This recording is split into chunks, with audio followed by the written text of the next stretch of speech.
Ettinger, McEvers, Gookin, Miller, English, Evans. Let's rise for our invocation. We have Pastor Dave Hoyt with us tonight. Welcome, Dave. Mayor and City Council, thank you for the opportunity. And on behalf of our faith community, thank you guys so much for how you serve our community so well. Let's bow our heads and pray.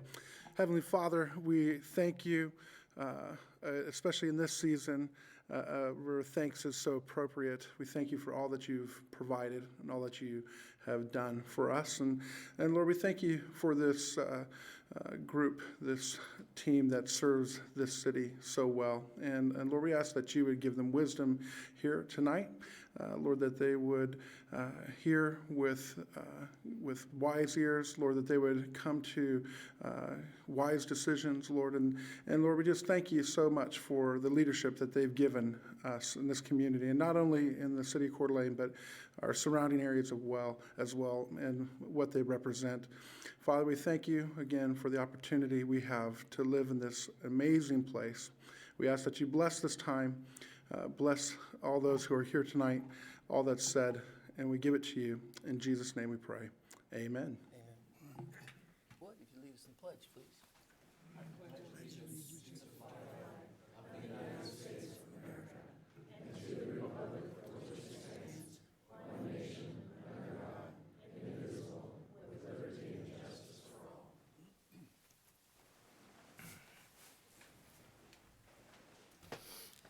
I believe we don't have any amendments to be taken care of. We're good there, Renata. And before we get started tonight, I want to personally address the controversy that we have had on the art situation in Coeur d'Alene. We have in the city of Coeur d'Alene a tremendous art program, something that we can be very proud of. We have wonderful, great volunteers that put in their time and effort to create a great arts program, of which we have in the city of Coeur d'Alene. And I want to thank each and every one of them. And I'm saddened to hear of some of the criticism that the members of our Arts Commission have taken. So I want to apologize to each and every one of those people. I can't believe in this day and age where we can't have differences of opinion and do it in a civil manner. And I know that I'm preaching to the choir here, but it's everywhere. It's throughout our whole country. And it's really, really sad. So the note that I want to make is that our Arts Commission operates under guidelines. And they operate under guidelines that are set forth by mayor and they're set forth by the council. The Arts Commission has operated under these guidelines. They have not veered from any of those guidelines. They have followed each and every one of them. And so if we, as this body, that's the rule-setting body, wish to change some of those guidelines, make some little bit different rules, I am positive that the Arts Commission will follow those rules. So what I would like to ask is for members of council to get to Troy any adjustments, any differences that they would like to see in the Arts Commission. I'm going to do the same. I think everyone knows that I have a little bit of a difference of opinion on that. It's okay to have differences of opinion. We have them all the time. We have them every day. We have them with our own family. And so I'm hoping that we can work through this situation. Troy will then take those recommendations from council. We'll take them back through the Arts Commission. And the Arts Commission will talk about those guidelines and see if we can develop something that could be a little different, taking all of the input from council. And then once council has run those through the Arts Commission and got a recommendation from that body, those recommendations can come back to council. So if the Arts Commission is following the guidelines set by this body, which they have, they shouldn't be subjected to the criticism. And in no way, shape, or form should any of those volunteer members of the Arts Commission be subjected to the things that I've seen that they've been subjected to. So with that, I don't know if any other members of the council have anything on that to add, but I think that we need to have a positive step forward here. So I just wanted to start with that. I have a funny story. When I ran for council in 2001, the big issue on arts were the feathers on Northwest Boulevard. And I couldn't wrap my head around, why do we have feathers on Northwest Boulevard? It was like the first big piece of art. And so I learned about art kind of running and trying to understand what art was. And I remember learning that it was, if people are talking about it, then it's accomplished what it's wanted to. But in those days, we didn't have the beatdown that is going on right now, and I stand with you on that. I think we're in the right place and the right time. So I have some good old-fashioned memories. Not as good as yours, boss man. Anyone else have a comment from the council? I'd like to say, Mayor, you did the right thing by having that taken down. And I appreciate your comments. Thank you. Thanks. Okay, so we will move on to public comment then. Anyone that wishes to address the council on any city business shall have 3 minutes to do so. Anyone wishing to come up, don't be shy. Come. I just have pictures for you guys. Great. First, my name is David Pissarro. I've been 8-year resident of Coeur d'Alene, 40-year resident of Idaho. So first, I just want to address that I'm disappointed that from the public comment I made on February 5th of this year, that the auto pay option of our water and sewer bills has still not been implemented.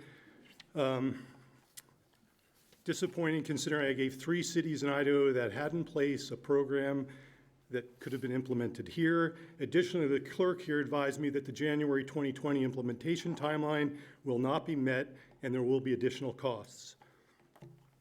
The clerks also were disappointed that the auto pay option that would free up considerable hours of their weekly time has not been implemented.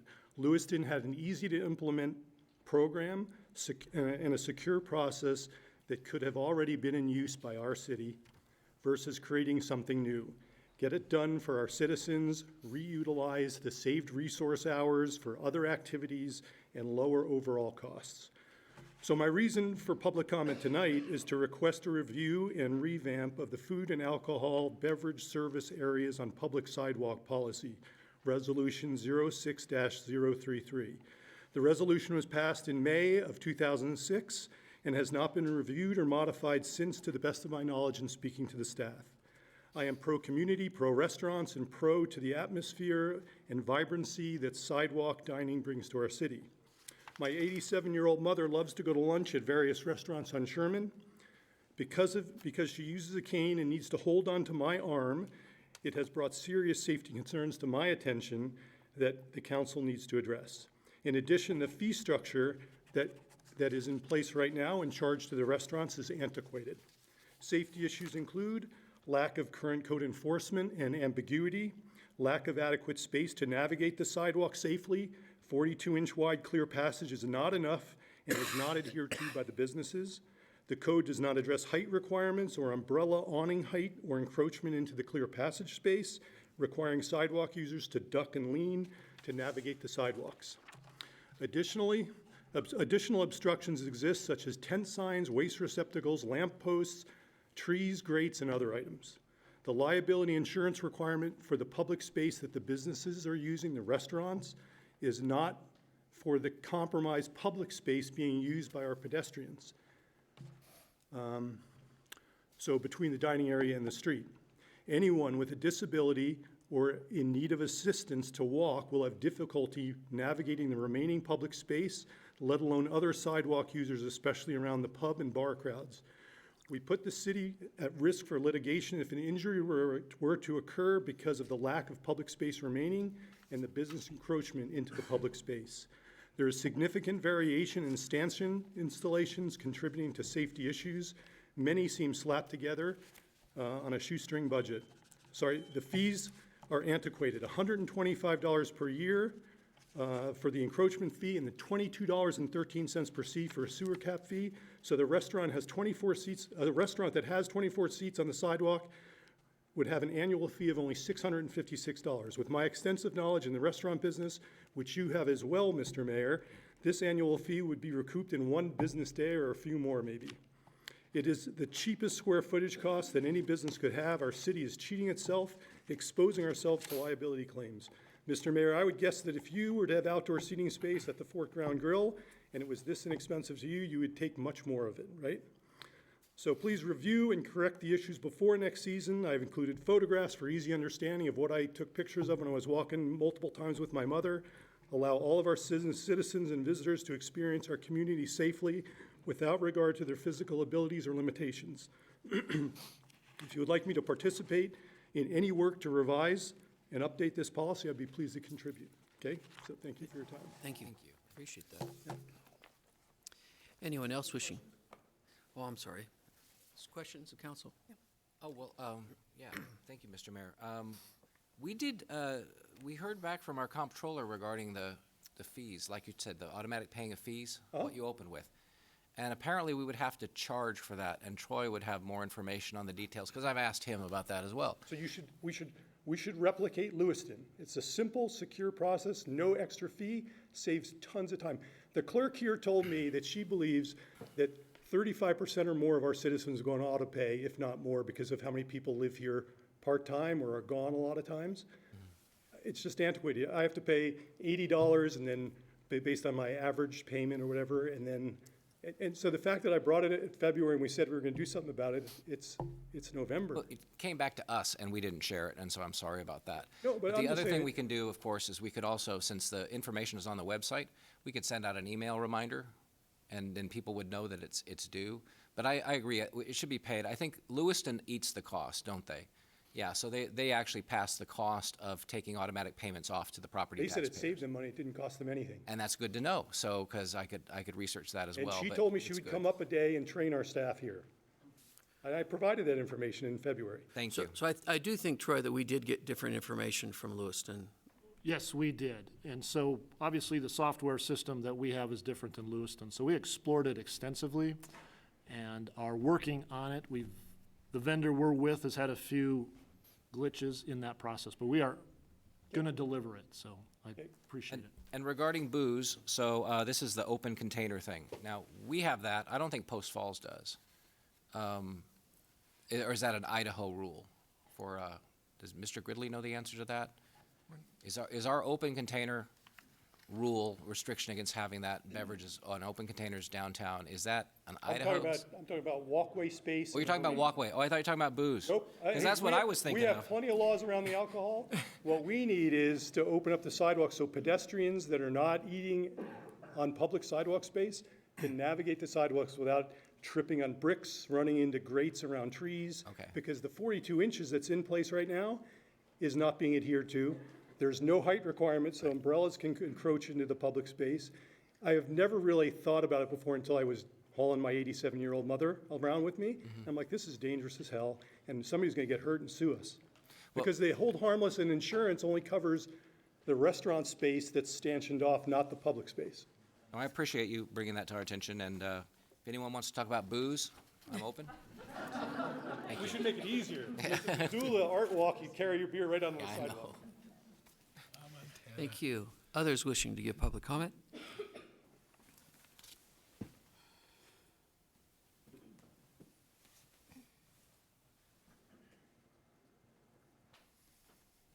Good evening. I'm Ron Deedy. I live in Coeur d'Alene and have recently moved to Post Falls. The subject is the transition program where inmates from prison would be sent to our community. I had the experience of having served in the military for a career and in an airline, and then went back to school to become a psychotherapist. In that capacity, I worked at California State Prison, Los Angeles County at Lancaster, a maximum security prison. My job was to facilitate getting between the ears of these guys so they wanted to go out and do their life correctly, not go back to crime. The sad reality was at a maximum security prison, they virtually all, if not all, ended up going back to crime. It's very frustrating. So in the process, I created a program called the Lazarus Process. The Lazarus Process said, You probably can't make it on your own, or maybe you won't. Statistics claim that you don't, so let's connect them with a mentor. The mentor program went through the Assembly in California, went through the Senate, went through Governor Davis, who refused to sign it. Ultimately, I found out, quite unprofessionally, that he didn't sign it because his program's called paroles. Paroles are known in many states as the enemy of the parolee.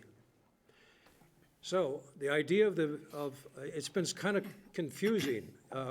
Who makes the decision on this? If you don't say no, which is what I'm proposing, I would say no. You don't want this in community. I saw the difference in Lancaster, California, where it started off with a giant 4,300 inmate prison, and ultimately all their families, all their kids. So the schizophrenia that goes on here is interesting. I was really for them personally, but I saw what it did to the community. I hate to see that happen here. Would it? With 125 guys, they move here, they get a job, their families come here, their kids come here. Their influences in their lives have been around prison and experiences like that. I think you should seriously consider taking a stance on this. I don't think it's a good idea. I was, like I say, 100% for these guys, and I fought for them within the prison system with our then warden. Had many very serious conflicts with the system because I was trying to work for them. But I really do understand that it can change this community. 125 people versus 4,300 is quite a statement. You know, how much would 125? But you have 125 who then come into society, they have a job here, they're gonna wanna stay here. Another 125 takes over, another 125, becomes a place where the state knows that they can position more of these transitional places in places like beautiful Coeur d'Alene. Any questions for Council? Kiki? Mr. Getty, did you have any experience with minimum security and/or low nonviolent offenders? All And- 4 levels. That particular prison had level 3 and level 4. The majority were level 4 prisoners. The supposed hardcore guys. So were the issues you talking about in that population or throughout the entire population? It was mostly level 4. They had a level 1 yard, but call me crazy, but I didn't see a lot of difference between the level 1 guys and the level 4. Okay, thank you. All right, thank you. All right. Others wishing to come up for public comment?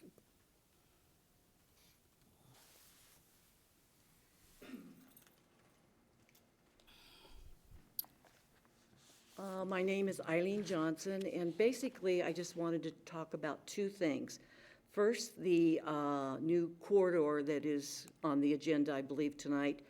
I just want to let the council people know, bigger is not always necessarily better. Excuse me, Elaine, there's opportunity. You can certainly give your public comment now. Well, that's what I was wondering But if there's also some public comment at the time that we're talking about, but you're welcome to do it now, or if you want to make your other point and save your message on the healthcare corridor to that one, you're welcome to do either one. Okay, and then I also wanted to talk about the new fee schedules, too. So is that And later on That's a also? public hearing as well, yeah, so you'll have Okay, an then, opportunity. I'll wait until it's time. That's what I was Yes. wondering. Okay, thank you. All right, I'll thank be you. back. Okay.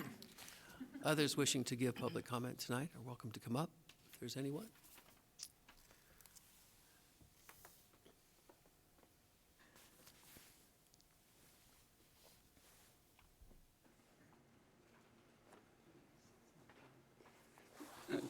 Good evening. My name is Randy Colbert, and I just came here to acknowledge and compliment 2 of your staff members.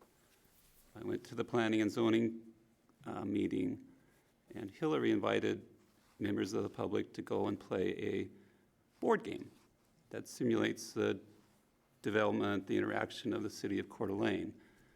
And she and her staff member, Sean, were there, and just very impressed with their dedication to the city and their knowledge of what they're doing. And it was very refreshing to experience that. And oftentimes people in our public services, you are go unrecognized, and I wanted to do that. And it was very surprising during the course of the game, people that lived in different places, people with different opinions, could come to a consensus on doing the best things for the community, at least in the context of a board game. So God bless. Thank you. Thank you. Anyone else wishing for public comment tonight?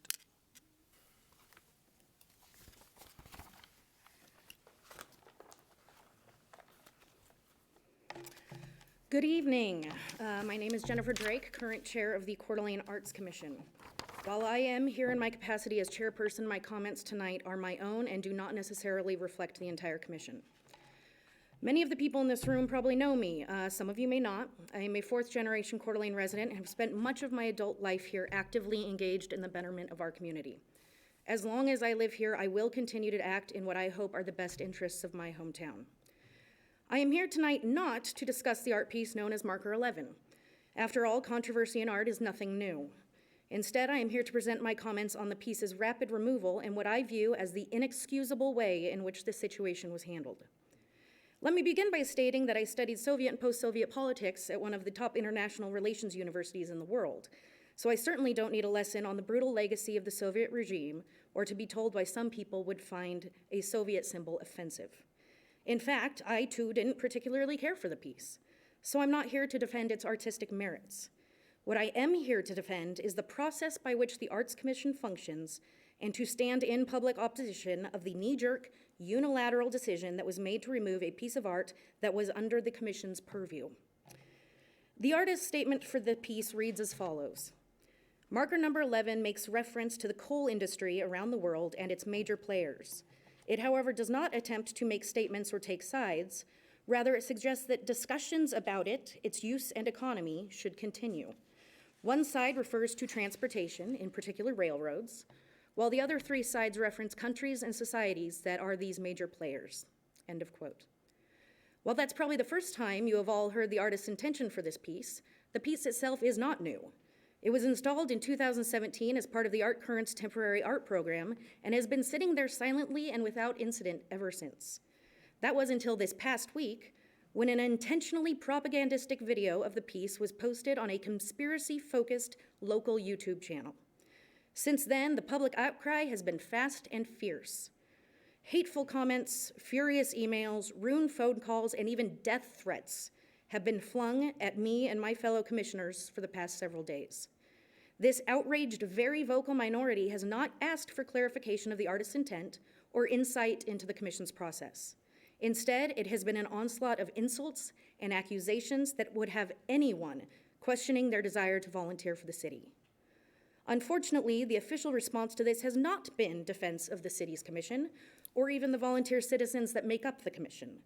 Remarkably, the reaction didn't even include contacting me as the chair of the commission for feedback or seeking immediate discussion at next week's monthly commission meeting. There was no waiting for a comment from the artist. There was no waiting for a comment from the Arts Commission. Instead, we got to watch this all play out on social media and in the pages of the Coeur d'Alene Press. Between the moment this issue was brought to my attention by a reporter from the press to the piece of art being removed without any official discussion, less than 72 hours had passed. What I would call the official response to this situation has been nothing short of disrespectful. Disrespectful not just to me, but to all of the other commissioners, volunteers, and artists who have dedicated their time and efforts to the City of Coeur d'Alene's public arts program, only to function under the constant threat that at any moment, our efforts could be swiftly undermined at the slightest whiff of controversy. This sort of reaction is not just harmful to the functioning of the Arts Commission, but I would argue that it threatens our city as a whole. It's incredibly alarming and frankly unacceptable to me that an extremely vocal minority could hijack the process and the facts so easily and with zero resistance. The Arts Commission, like every other commission, committee, and city entity, exists to improve and enhance the city in as many aspects as possible. We follow extensive processes, adhere to strict guidelines, and receive constant oversight of our actions and decisions. The Riverstone Art Currents pieces went through this very public process and have been in plain view of the community for over 2 years. So why, you might ask, over the course of just a few days, Was it suddenly deemed to be inappropriate for public property and needed to be removed immediately? The answer to that question is equally infuriating and disheartening. The last week has proven to me that an art piece with historical symbols on it is unacceptable, but that threatening the lives of volunteers who curate our public art collection is acceptable. That ridiculing art is fine, but recklessly ridiculing other members of this community is even better. That whatever makes us feel uncomfortable should be removed or silenced immediately and without civil discourse, including people. If you ask me, this way of thinking is far more detrimental to our community and way of life than any statue or symbol could ever be. Thank you. You.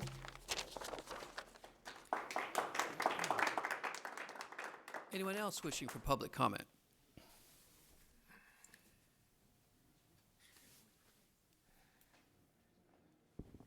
Okay.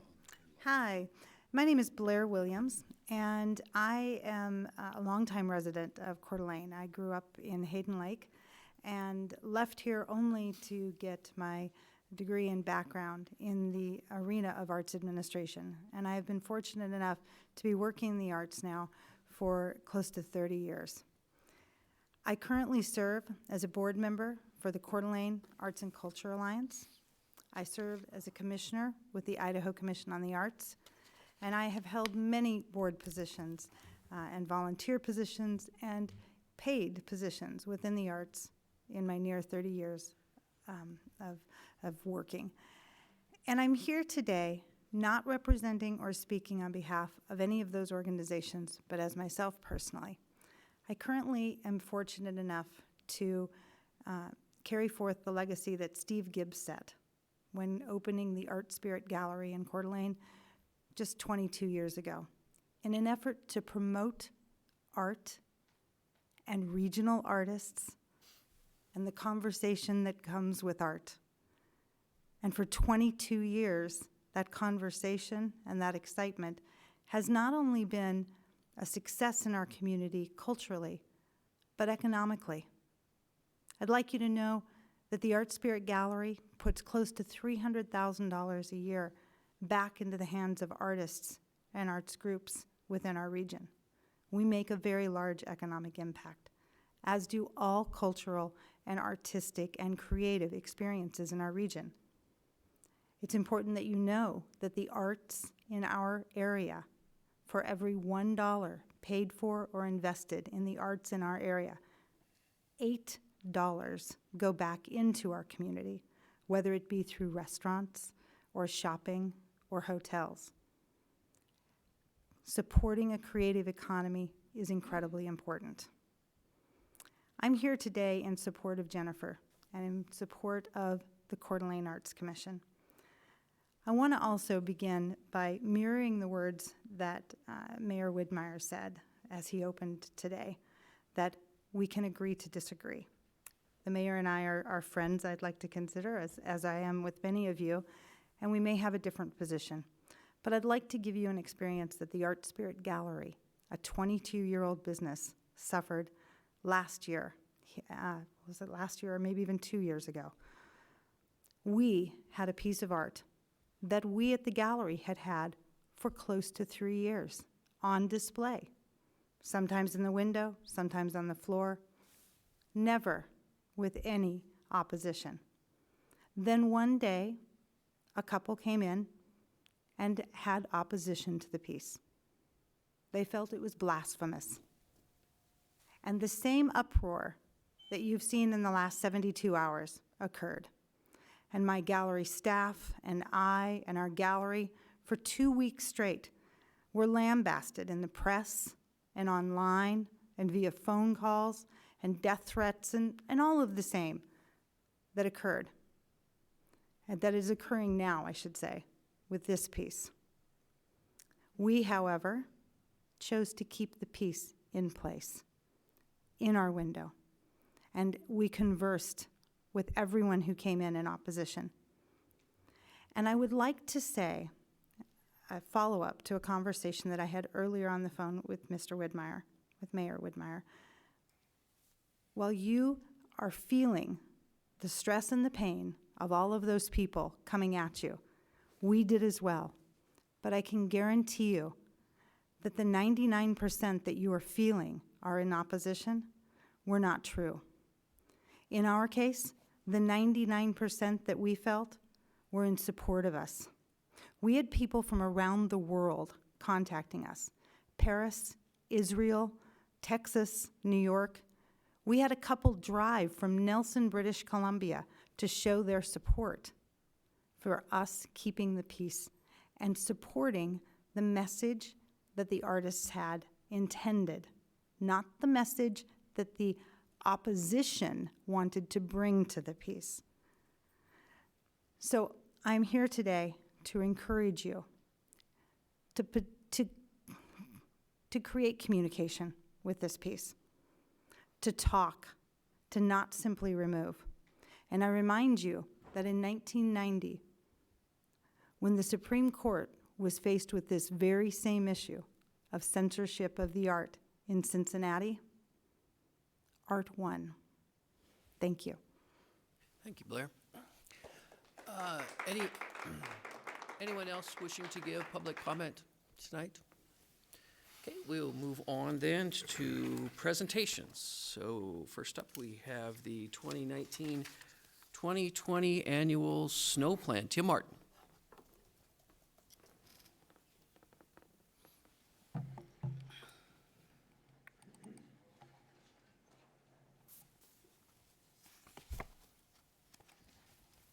Thank you, Mayor, council members.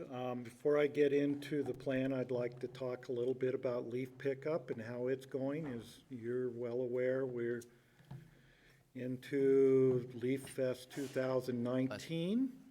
Right now, we are into it about 6 days now, and we're about halfway through. We've loaded over 500 truckloads.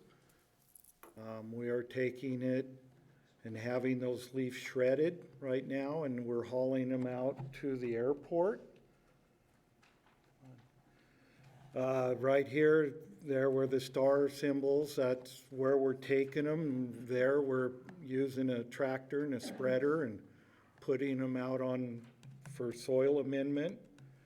This area years ago was stripped of the soil for the Silver Valley Superfund site, so we're amending this soil, and this is the third year we put it out there, and we're seeing quite the results now. We've got 10 or 11 inches of good solid topsoil coming off that.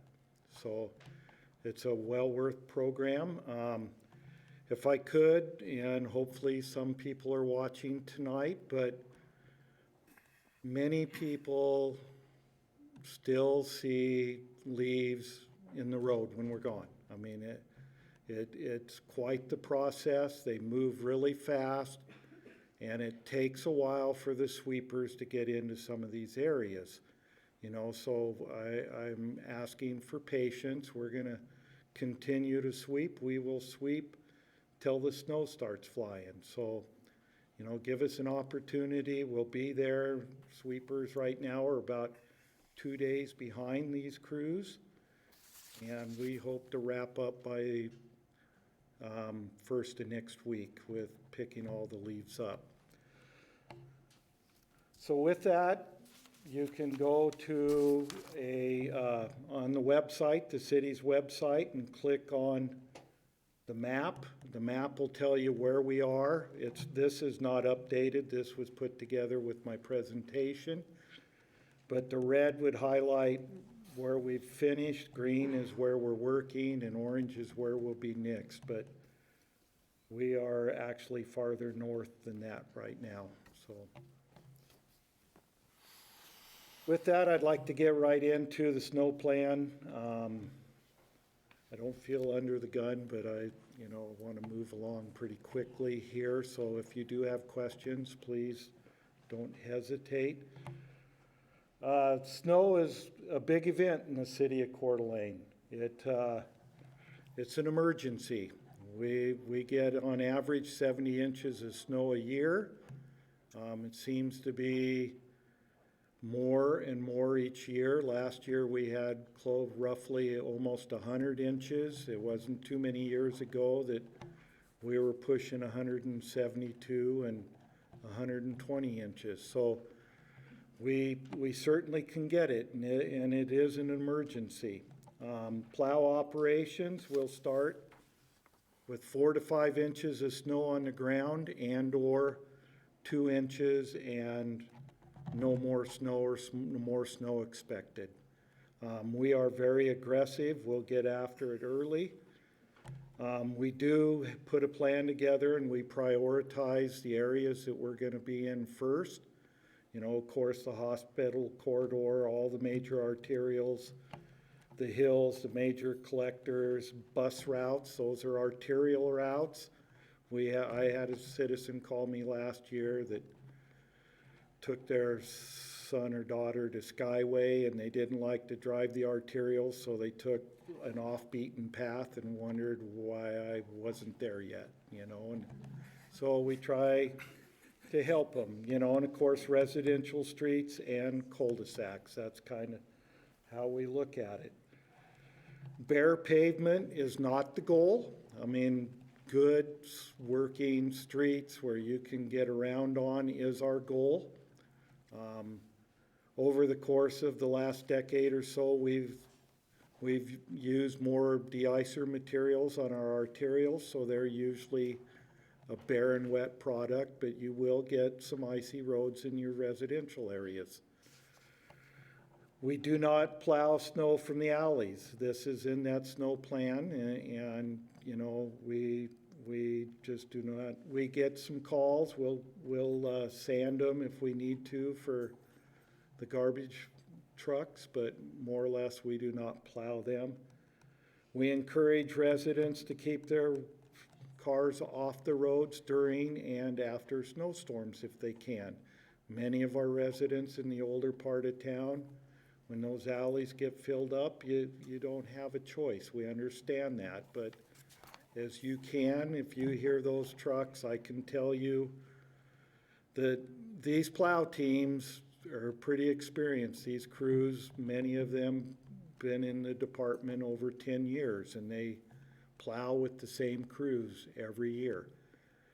I can pretty assuredly, if you know we're plowing and you see it on our website, those crews are going to be within a half hour of your house every time we plow. They're just so regimented. They've got their routes and they know. We ask residents to clear their sidewalks. I know that can be challenging. We work with our crews all the time, depending on snow situations, you know, not to push these sidewalks, you know, not to bury them in that term, you know, and we're constantly out there working snow after snowstorms, pushing back where cars were. In this plan, my goal is 30 hours completion. You know, that's been a target for the last couple of years, and I can tell you that, you know, it's almost a 35% savings of time over the last 20 years, and this town has grown. Of course, we've gotten a little bigger in crews, and we've been lucky for council to give us the proper equipment to get our jobs done. The right equipment, there's no doubt in my mind, we are one of the most successful cities in the United States that run these loader gates. This is our 20th year. Back in 1999 and 98, many of you may remember that we came before you at that time and wanted to do a pilot program. We tried east of Sherman and over in the fairways, and then we built a plow with a gate on it in-house. And we ran it for 2 years with a gate on the grader and one on the plow, and my predecessor came before you at that time with a lot of data. We knocked door to door, talked about these gates, and you know, there was trade-offs. If you're going to get more snow as we go by your driveway, we have to unload it, so you're going to have snow around your mailboxes. you know, and another one was the roads get narrower. In order to unload the snow, we're gonna narrow them up. And anyway, it's been a huge success. With success comes some failures. You know, we need your help. We need citizens to recognize, you know, we need to get these vehicles off the road and give us an opportunity to get that snow pushed back. This picture happens to be south of Sherman, but you can see beyond the picture, you see, you know, this road's widened out and cleaned up, and that's the way it should look. This is another one of my favorites, and I know many of you have commented. There's many things in just this one picture that could help us. You know, one would be to get the garbage bins off the street when they're empty. There's one car that's parked backwards there, and there happens to be a boat 2/3 of the way down that road that's just snowbound. You know, we worked with PD very aggressively middle of last winter, and it was very successful getting many of these vehicles off the road, and I hope to work with the chief again as we get, you know, some of these that become real hazards out there. Another one is fire hydrants. You know, we as operators and managers, you know, we talk to crews about trying to not push into these things, but move the snow around them. It's one of the beauties of that gate is we can manipulate some of that snow. We can carry it and get rid of it. But we ask the citizens, and if you talk to your fire chief, he'd be just as happy with an orange stake in the snow there, so they know where it is. It's all on GPS now. Kenny's crews know exactly where every one of those hydrants are in town. If you can just help mark them and or clean them, I know he would appreciate that. So by the numbers, over the last 10 years, we average about 8 storms a year that we plow citywide. And on top of that, there would be another 14 just arterials or a hill or two or something like that. And on that, our records show we're at about 29 and a half hours for each storm. So winter tips, no matter what, winter's challenging. You know, be prepared, give yourself a little extra time to get where you need to go. Give these crews plenty of room to do what they need to do. Avoid travel if you can, and of course keep your cars off the road if you can when it's when anticipated.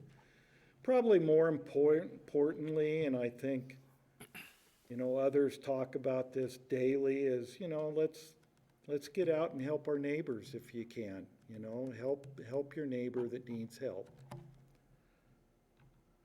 So what's winter going to bring us this year? You know, that's a grab bag. You can go anywhere you want.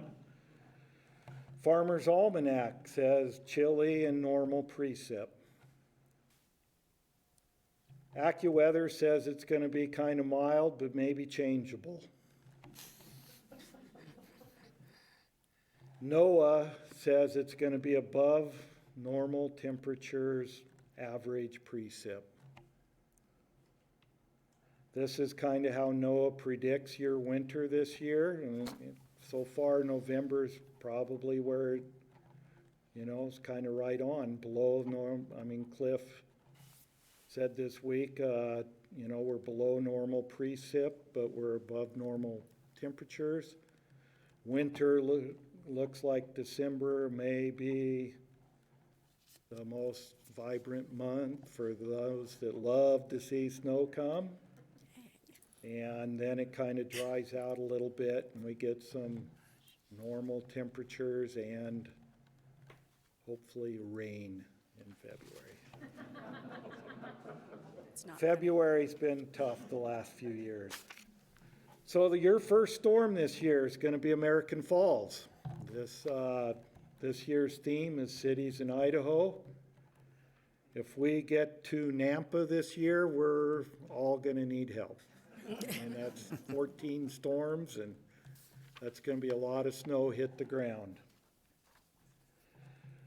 Customer service, we really pride ourselves in what we do out there. I mean, we answer every phone call, we're gonna respond to every email. We try to get daily reports out there every day, and we look for resolution. We're not gonna pass it on to somebody else or give it to you, sir. You know, we're gonna deal with it out there. But with that comes great people, you know, and I think that's where customer service comes from. And we pride ourselves in doing what's best for this city. So with that, Mayor, I'd stand for any questions or. Questions for Tim? Kiki? Was that Louis the Loader in that It photo? could have been. Okay, I'm just checking. I had one question. We talked about this, I think, last year, is there any resources available to citizens who may get into a situation where their car is buried in the street, they can't get it out for whatever their physical reasons might be? We used to have some links on the website. We've always in the past kind of leaned on the senior center for a lot of those calls where people need some help, but visiting with them, they're finding it hard to even find help anymore. You know, but I know the Kootenai County Sheriff's has got help available, and I know the senior center was gonna start a program trying to get more help.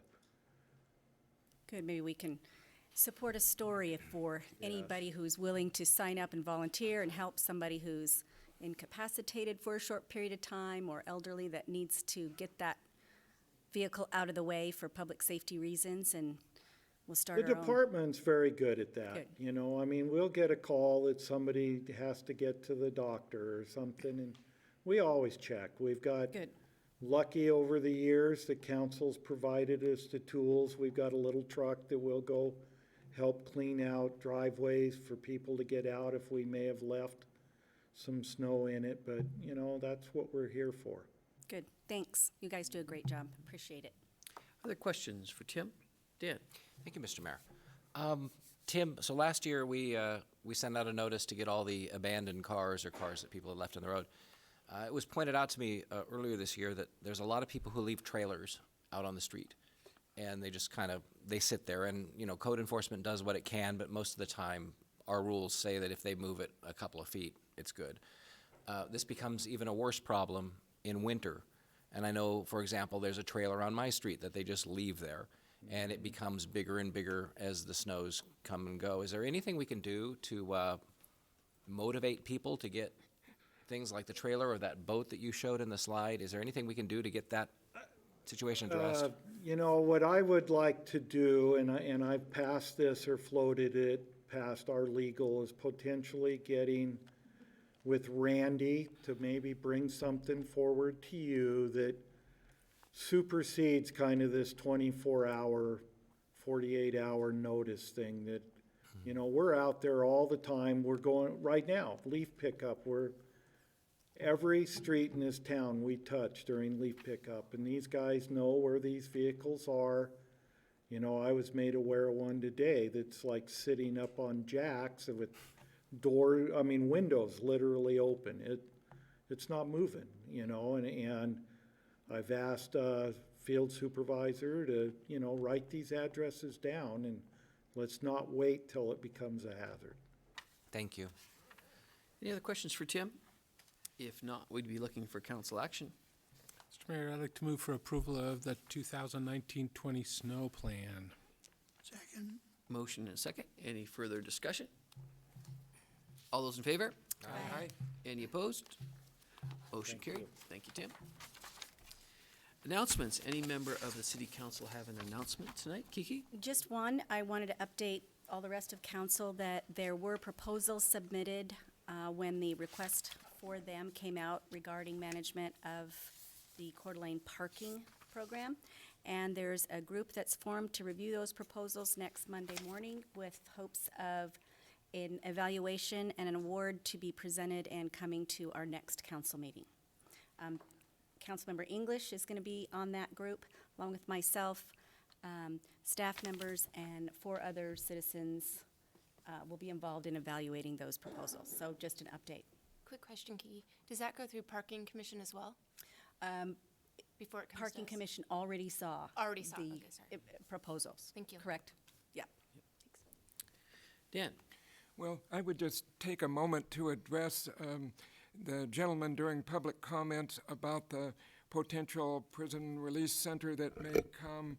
I'm not a spokesman for that or anything. However, I do have feelings and quite a bit of experience and some knowledge. In fact, I'm putting together a longer My Turn column for the press and getting some accurate facts and statistics from Department of Correction. And I guess my bottom line would be much like we've heard in some other contexts from parking to public art to keep an open mind. I think sometimes folks immediately jump to emotional conclusion when it may not be based on accurate facts. And so what I do know is that they are a long ways from making any final decisions. They aren't going to ram it down anybody's throat. At the same time, I would say that there are many good reasons of why it can make sense for a community, and these are not somebody else's people coming here. These are our people who have made some mistakes and would be coming back here, and they're going to be back here one way or the other. So just down the road, and they are more, it's more like in the years of process, not next week or next month, but if I do get any more information, I'll keep people up, or if somebody has, an interest can talk to me. But anyway, just bottom line, keep an open mind. So. Thank you, Dan. Dan?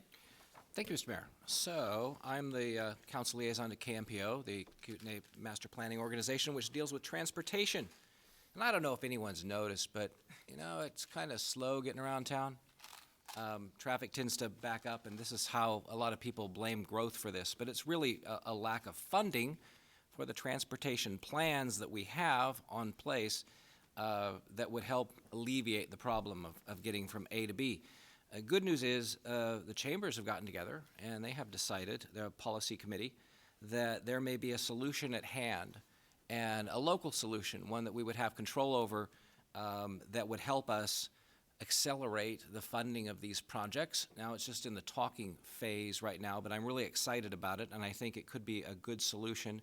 And hopefully, I'll be updating you about it in the future and telling you more things that happen as things develop. But that's good news, is anyone who's getting stuck in traffic or realizes that traffic moves really slowly, we do have plans. There are plans in place to deal with this and to help the traffic problem. The problem is funding, and we think we might have a solution. So I will be keeping council informed of that as it progresses. Thank you. Great. Thank you, Dan. Anyone else have anything? Ron? Yeah, Mr. Mayor, I'd like to suggest that you send a letter to the Coeur d'Alene High School football team on good luck and all that stuff for their championship game Friday night. It's Friday night in the Kibbe Dome, right? Yep. Against Rigby. Yeah. Good luck, Coeur d'Alene Vikings. How many Coeur d'Alene grads we got here? We got 1, 2, we got 3 Coeur d'Alene grads here. Yeah. Go Vikes. Go Vikings, yep. Thank you, Ron.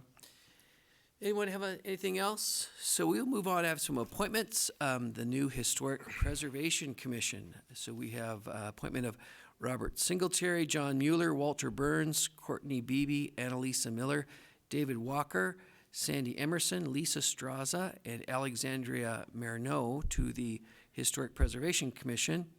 And then appointment to the Ped Bike Advisory Committee, we have Ronan Milan as a student rep and Gracie Messier as the alternate student representative. So we'd be looking for motion on those. I move for the appointment. Second. Motion and a second. Any further discussion? I am guessing that there's a housekeeping issue that I'll clear up.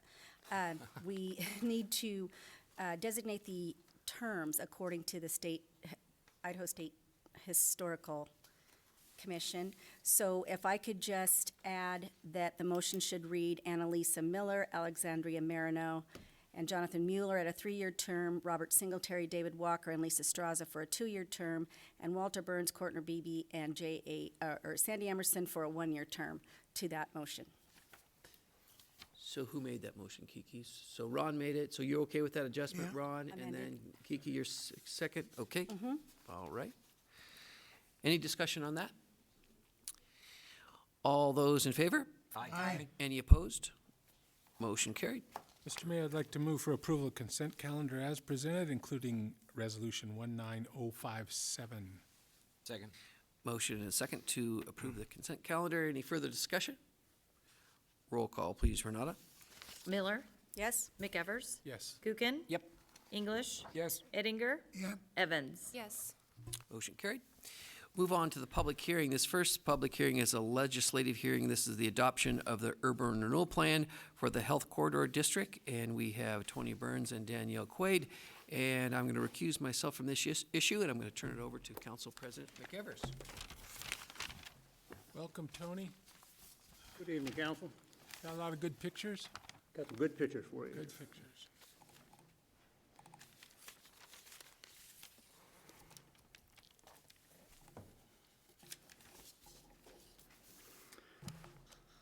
It's a pleasure once again to visit with council on an Ignite CDA initiative. This will most likely be my last visit with council, with Councilman Eddinger sitting on the dais. And I want to thank Ron on behalf of myself and the Ignite CDA board for all of his years of service to the community and for his support of all the value-creating projects in our city. Thanks, Ron. Thanks for your service. Thanks, Tony. I'm before you tonight to discuss the proposed Health Corridor Urban Renewal District. My presentation will include a bit of background on Ignite CDA and an overview of the public benefits and economic development benefits associated with the proposed Health Corridor Urban Renewal District. Just to refresh everybody's memory, the agency was formed by the mayor and council in 1997. We have 3 districts. We have a Lake District, which sunsets in 2021, a River District, which sunsets in 2027, and the Atlas District, which sunsets in 2038. Visually, this is our geographic area that we work within. This is our Lake District in this lighter blue shade. This darker blue shade is a River District. And the green shade is our new Atlas District. The pink area over here represents the proposed Health Corridor District. The vision and mission of Ignite CDA, our vision is to focus on economic prosperity, quality housing, and employment opportunities. Our mission is to focus on healthy neighborhoods, a vibrant central city, a strong regional economy, superior public open spaces, quality jobs, and housing. I have the pleasure of working for a fine 9-member volunteer board of commissioners. Scott Haskins is chair, Olivia Metz is our vice chair, and you can see the other fine community members that serve on this board. Anything else? Our strategic priorities, we want to focus on education, housing, job creation and job retention, public space, public parking, Midtown Vitality and Downtown Vitality, the Stimson Mill Site Initiative, and the Health Corridor. This is the geographic area of the proposed Health Corridor District. The district is bounded on the east by Government Way, on the north by I-90 and a portion of Appleway, on the west by Northwest Boulevard, and on the south by Davidson and a portion of Emma. In 2017, Coeur d'Alene 2030, Kootenai Health and Parkwood Properties hosted an Urban Land Institute Technical Assistance Panel to discuss the growth challenges facing Kootenai Health on its Coeur d'Alene campus. Kootenai Health is an economic engine for the community with over 3,400 employees. Hospitals are considered job creators for a community possessing a job multiplier ratio of 1.8, which means that Kootenai Health has created an estimated additional 270 jobs in the community. The 5 recommendations from these Urban Land Institute urban planning experts regarding a health-oriented development is to focus on, number 1, vision and branding, create a unified vision for the corridor, create a comprehensive transportation strategy, identify real estate opportunities and strategies with a redevelopment focus, explore supportive land uses like medical retail, ancillary medical services, and health-related housing, and neighborhood stabilization. In order to best attain these desired outcomes, the ULI experts recommended that Kootenai Health approach the city for their support in forming an urban renewal district around the Kootenai Health campus area to help secure the long-term vitality and viability of this part of the community. Based on that ULI recommendation, Kootenai Health and other stakeholders sponsored the first step in the urban renewal district creation process by contracting with Panhandle Area Council to perform an eligibility study to determine if the area around the Kootenai Health campus, as defined, would qualify for an urban renewal district under Idaho code. The PAC report, which Council accepted in 2018, did find that the geographic area in question is eligible for an urban renewal district. At that time, Council asked Ignite CDA to develop a master plan, including an economic feasibility study and an urban renewal plan for this proposed health corridor district area. The master planning effort was completed by the HDR consultant team in September 2019, and a draft health corridor urban renewal plan was completed and approved by the Ignite CDA board in October of 2019. The next step in the process was for the health corridor urban renewal plan to be reviewed by the city's planning commission for conformity to the city's comprehensive plan. On November 12th, and again on November 18th, the commission issued a finding that the health corridor urban renewal plan does conform to the city's comp plan. So the long-term vision of the master plan is to create long-term public benefit. It's going to focus on mobility improvements, including vehicle, bike, and pedestrian, infill densification, mixed-use development, neighborhood stabilization, and creation of new public space. This is a plan for both Kootenai Health Campus and expansion and community development in that area. Why redevelopment? The plan calls for taking a proactive approach or proactive role in shaping the community, preserving and attracting jobs, growing the tax base, attract private investment, and accommodate changing market conditions. The master plan evaluated 4 different scenarios with the following rankings for achieving success. The lowest rank, the number 4 ranking, was no investment or a vision champion, basically do nothing in the area. The 3rd ranking was a market-based private development approach, let the private sector drive the vote. The number 2 ranking was for Kootenai Health to take the lead. And the overall preferred ranking, number 1 ranking, was a full partnership approach with a public-private partnership involving Kootenai Health, the City of Coeur d'Alene, Ignite CDA, and the private sector. As you recall, there was a lot of public input into this process. We had initially a scoping meeting in May. We had stakeholder interviews and visioning workshop in June. We had a 3-day design shred in July, which all encompassed and created this long-term concept, long-term vision for the corridor. I've underscored the term long-term. This is a 30 to 50-year plan that you see on the screen. This is not a 20-year plan. What we are proposing tonight is to form a 20-year urban renewal district that will set the table for attaining this long-term vision. You also note that one of the elements of this long-term vision is an overpass over I-90 that connects the Kootenai Health campus with Appleway. These are long-term visionary endeavors that we're undertaking. So, question The master on- plan is going to question on focus that. on density and placemaking. Oh, I have yes, a sir. question. Go ahead. Do you want to address questions as we go? Does that work for you guys? Fine with me. Go ahead. So the question is, I understand that you want to do things, and so you have 20 years by code, and then there's 50 years in your plan. What would it take to get the 50 years down to the 20 years? I mean, why is there the 20-year? We can't afford it. Oh, it's just money. It's money. There's a huge parking element to this long-term vision, and we can only afford to do the first 20 years, and we don't do a whole lot of that parking. We're going to have to put the structured parking off after the 20 years because it's so expensive, and we just can't generate the value to do that. Okay, thank you. So we're going to focus on density and placemaking.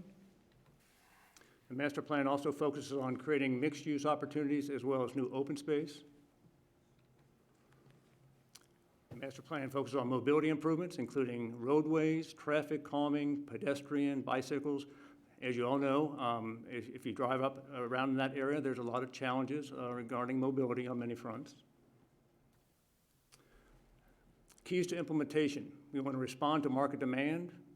We want a partnership with the hospital. We want a partnership with private development. We want to focus on parking as best we can and early project successes. This is a snapshot of the economic feasibility study for the master plan. This is a 20-year time horizon. You'll see the years over on this side. So this is the column represents the tax increment, the revenues that will be generated over the 20 years, along with the contributions from Kootenai Health, ITD, the feds, the city, and the development community.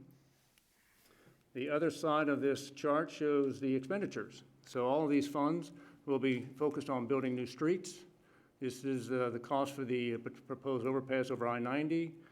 We will do one structured parking facility, trail improvements, storm improvements, open space creation, and traffic calming. The plan also said, what if there is no urban renewal district? So there, the experts, these HDR master planners said that if you don't do urban renewal, development likely will not optimize sites. Even with a strategic plan or strategic vision, very likely that the development will take considerably longer and be more costly. More likely that development will stagnate and there will be more challenging situations in the future related to traffic, building vacancies, unable to fund enhancements for community benefits, and missed opportunities to increase future tax base for overlapping taxing districts. My final slide is just I want to acknowledge the community. On this screen, you'll see organizations that were represented in this process. What you don't see is all the public folks that committed or contributed input into this process that helped create this vision. We had a lot of good interaction with the public, so I'm very appreciative of that. I'd be happy to stand for any questions that you might have. Dan. Could you go into a little bit more detail about what Kootenai Health's role in the funding would be?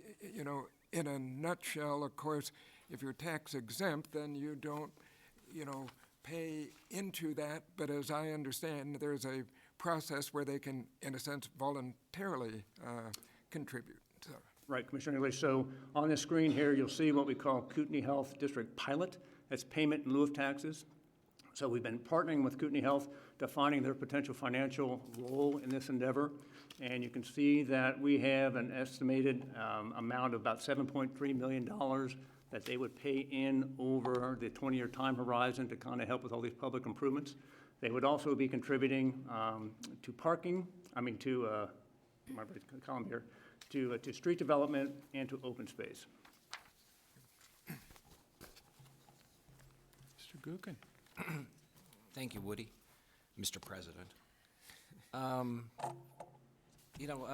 Tony, I agree that a lot of this stuff needs to be done. And I actually think urban renewal would be a good way to do it. But I have some issues with a lack of specificity within the plan. So if we're council and we're to give our blessing for this to go forward, this is kind of the last opportunity for us to have any say-so in what goes on in an urban renewal district for 20 years. And one of the first things I noticed in the plan is that if this is adopted tonight, the language says that if the city tries to modify this plan in the future, which we're allowed to by code, that we have to obtain permission to do so, and I might be using the incorrect word here, permission from the creditors should the agency go into debt in this urban renewal district. So should the agency have any outstanding financial obligations, the city shall not adopt an ordinance modifying this plan unless written consent has been obtained by any creditors. Am I reading that correctly? Well, I'll speak to it, and then we can have Danielle come up if she wants to add to it. But we've had these issues in the past with our districts that if we modify certain financial instruments, that if we have lending institutions that have loaned a fund for the entirety of a district, they have encumbered the entire district, we have to seek their permission to kind of change and enter into a new agreement that might affect their debt obligations. So we have broached that topic in the past. So if we do partner with financial institutions on a district encumbering debt obligation, if we want to change things or add new agreements, we have to get their consent. Okay. And can I address the specificity issue just for a second? Please do. So if you look at page 113 of the master plan document, we think that consultants did a pretty good job of lifting specificity by year over the 20 years. Okay, I think I have that, but it's not on page 113, sorry. Okay. So they have a preliminary phase, 1 to 3 years, and identify how they're going to spend the money and on what they're going to spend the money on. An early phase, 4 to 7 years, a middle phase, 8 to 15 years, and a late phase, 16 to 20 years. So they tried to get, and we were encouraging them to do that because we understand specificity is required, and we think they did a pretty good job based on going out 20 years, trying to figure out what you're going to be spending money on and when you're going to be doing it. It's a very challenging endeavor, but we think they did the best they could. Okay. Can I do a follow-up to your question, Please. or are you changing? I have a lot of questions, so, I figured I'd just do a follow-up with the same one. Is that okay? sure. On the same topic that says the city can, if you have bonds or obligations, the council cannot make a modification. I'm looking at Section 8 and Section 9 of the ordinance. And the two things there, it sounds like in the beginning of the document plan, it says what council has control over, and they have the authority to modify or to make changes. But in the ordinance, it says that they will not modify the plan that would reset the base, and they also would not assign themselves, take the authority to assign the council themselves as the agency board. And what my question regarding that is the two seem a little bit in conflict, but how can you, by this ordinance here, bind a future council from something that they would allow to do by state? I think I'm going to call a friend on that one. Okay.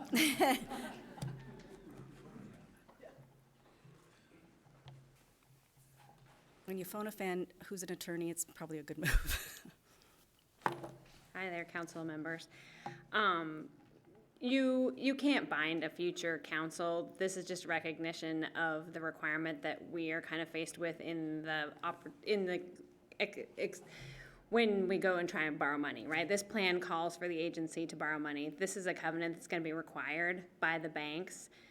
Certainly, you can always adopt, or a new council can always adopt differing ordinances that would impact this, but without making at least a recognition that the council understands that you can't do a large de-annexation that's going to impact the ability of the agency to repay debt, the lending institutions won't lend the money. So if a future council said, we want this urban renewal district to be smaller, then what would come before them is the onus of saying, you are now cutting off the funding source from the creditors for what we've already obligated ourselves for. So it would be on them to make that decision and deal with the repercussions. It's not that they could never do it, right? But they would deal with that. Okay, so, and that's how the statutes legally read. Right, and the statutes actually provide the opportunity for an urban renewal district to continue on in the event that debt needed to be repaid. We have always structured it so the debt would be repaid well before the district expires. But the statute does recognize that need to have revenue to repay the debt, which is, the same thing in a de-annexation, right? We need to recognize that if there's debt outstanding, that those revenues are going to repay, that de-annexation might not be a good idea in that case. We certainly can't bind a council against making that decision, but we at least want to make them aware and make the banks aware that the intent, at least at this time, is not to leave the banks high and dry. Got you. And so then what's the thought behind Section 8 that says that we agree that we wouldn't allow a council to designate itself as an agency board?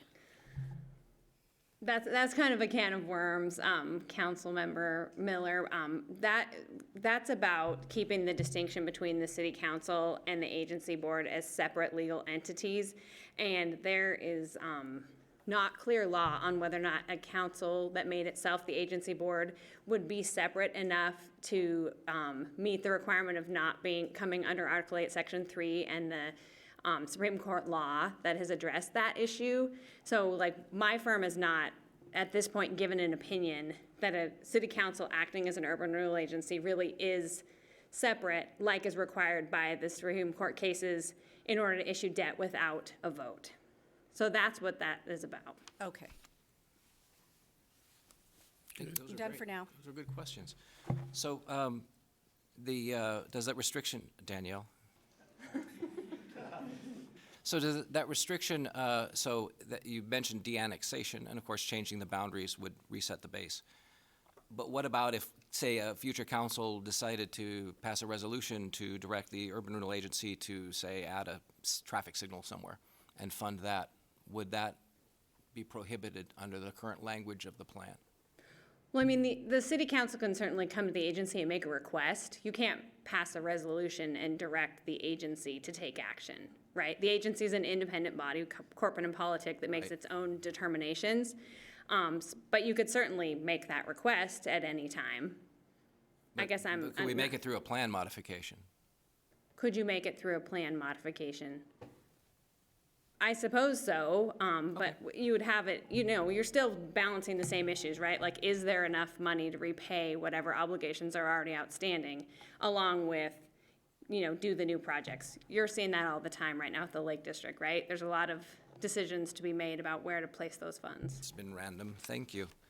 Tony, going back to the specificity, I see there's stuff in here that talks about vacant and underutilized lands, obsolete buildings. Do you guys list anywhere in the plan where the obsolete buildings are?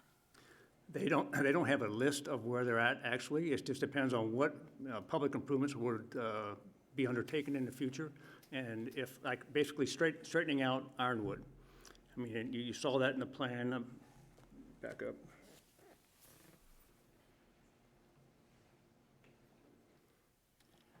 So if this traffic change were to happen, straightening out Ironwood, we would look to see if we could acquire the right-of-way necessary to make that happen, looking for underutilized properties that might be up for sale or the owners would be willing to sell. So why not list them in the plan then, and in the name of transparency, saying where they are? I mean, there's a picture here, but I mean, in the plan, couldn't we just list addresses and say, this is where it is? That was not part of the outcome, the product of the master planning exercise.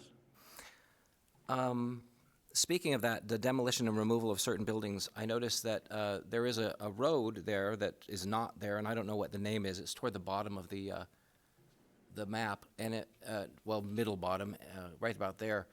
It seems to go right through where the senior center is right now. Right. We've talked about this quite a bit with the planners. This is what they would say would be an optimistic mobility design for this future concept. Now, will it happen exactly like this? No, it won't happen exactly like this. But they say if you can make this happen, this would be the best fit.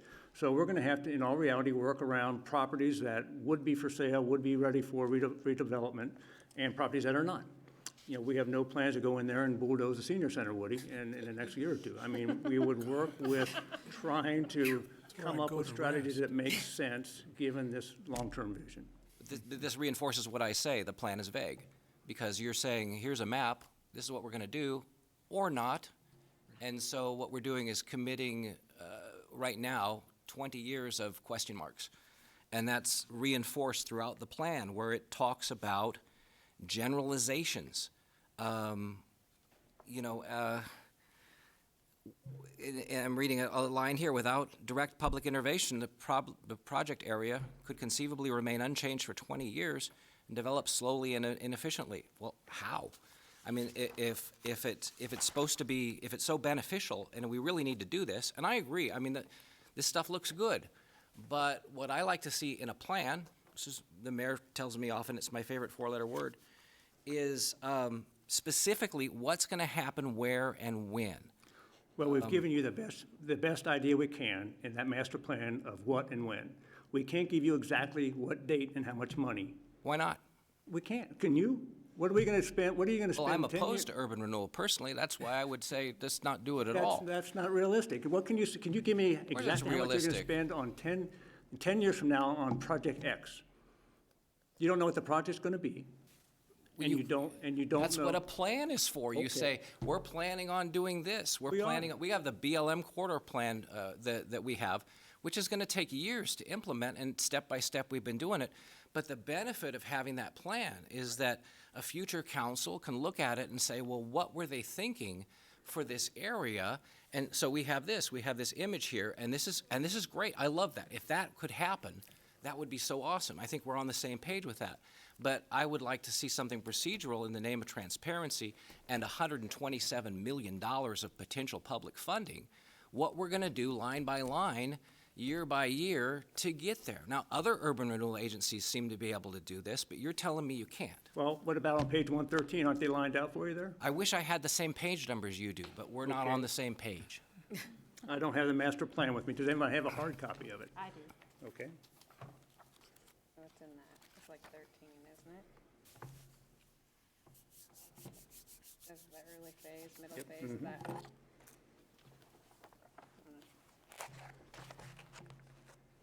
Well, this is of the economic feasibility study. I'm talking about the master plan. Oh, I don't have the master plan. I just have the economic feasibility. But that has, Yeah, so- that has I don't think we a had the summary master Do you have a of copy of the economic feasibility study in front of you? I think I do. Yes, I do. Okay. So on page 13 of that Okay. document, I can do that. okay?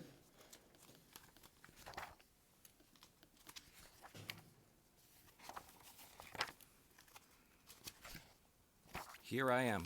Okay, so preliminary phase, years 1 through 3. Is this A list- table 10 you're looking at? Pardon? Is it called Table table 10? 9, it says. Okay, Table 9. thanks. Sure. So this is a preliminary phase, years 1 through 3. They list the projects and the spending. Right. So Transportation Studies Street, Hospital Street, Kootenai Health Way. Good. Okay? Then 4 million. page 10, years 4 to 7. These are the projects they list. Emma Davidson Traffic Calming, Shopco Drive, Lakewood Drive Extension, Hill Street, et cetera, with a dollar amount. And not really a specific time frame, but kind of within 4 to 7 years. Yes. Table 11 shows the middle phase, years 8 to 15. Once again, the projects envisioned to happen and the price tag. And then the final phase, years 16 to 20, the projects and the price tag.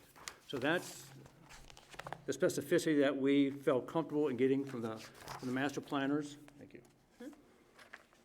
And then to help clear up some confusion, on Table 3 of that same document, which is on page 5,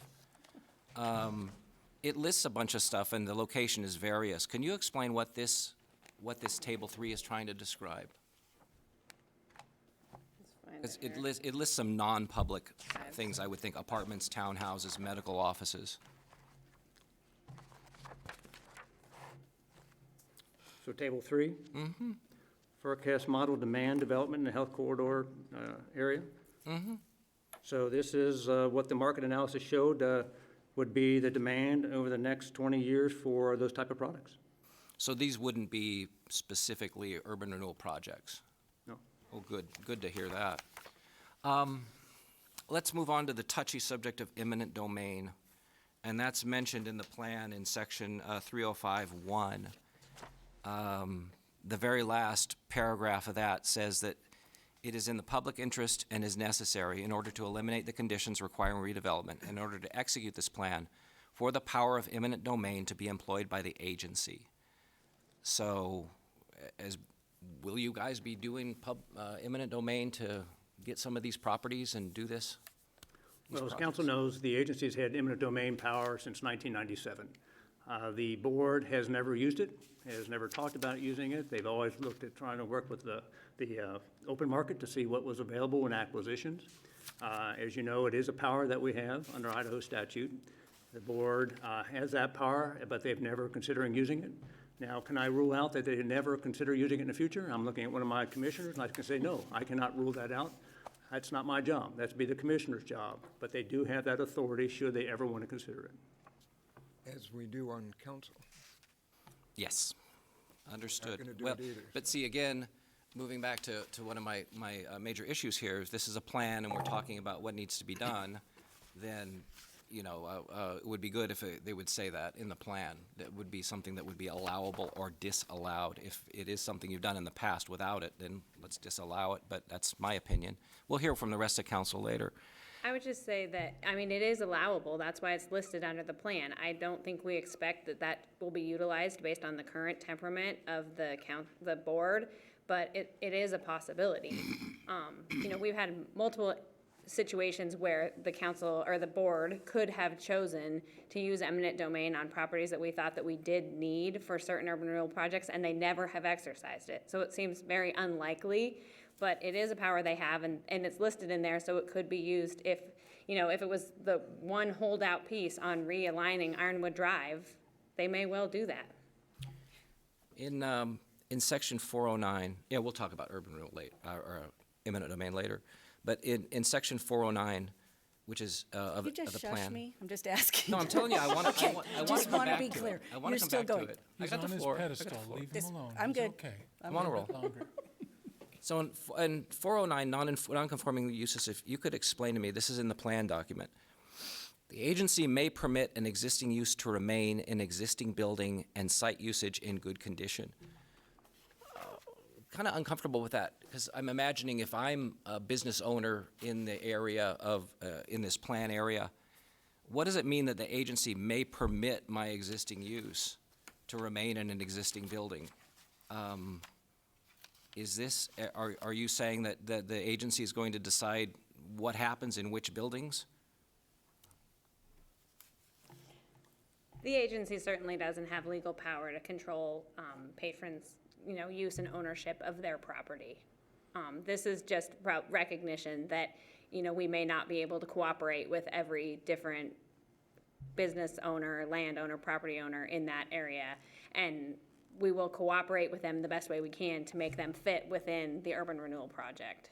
But then later on, it says the owner of such a property must be willing to enter into an owner participation agreement and agree to the imposition of such reasonable restrictions that may be necessary to protect the development and use of the project area. That would be only if they're participating in the urban renewal project. So if they were seeking benefit from the agency in developing their property, they would have to enter into an agreement with us and agree to comply with the requirements of the plan. And I would agree with you if that was under the participation part, but not the non-conforming uses part. I mean, if I'm going to voluntarily agree to participate, then I'm covered under that part of the plan. But this part of the plan is up for, again, one of my pet peeves with this is non-conforming uses. So we have, the plan states there's non-conforming uses, but it doesn't mention where or what they are, what the criteria is. And then it mentions here that if you have a non-conforming use, that you must be willing to enter into an OPA. Again, I think that's just in the event that you were seeking some sort of redevelopment benefit. So we can cut that out? You can with a motion when you adopt the ordinance. All right. Let me see if there's, I think I've done enough, so I would like to hear from someone else. I was just going to follow up. Thank you, Mr. Mayor.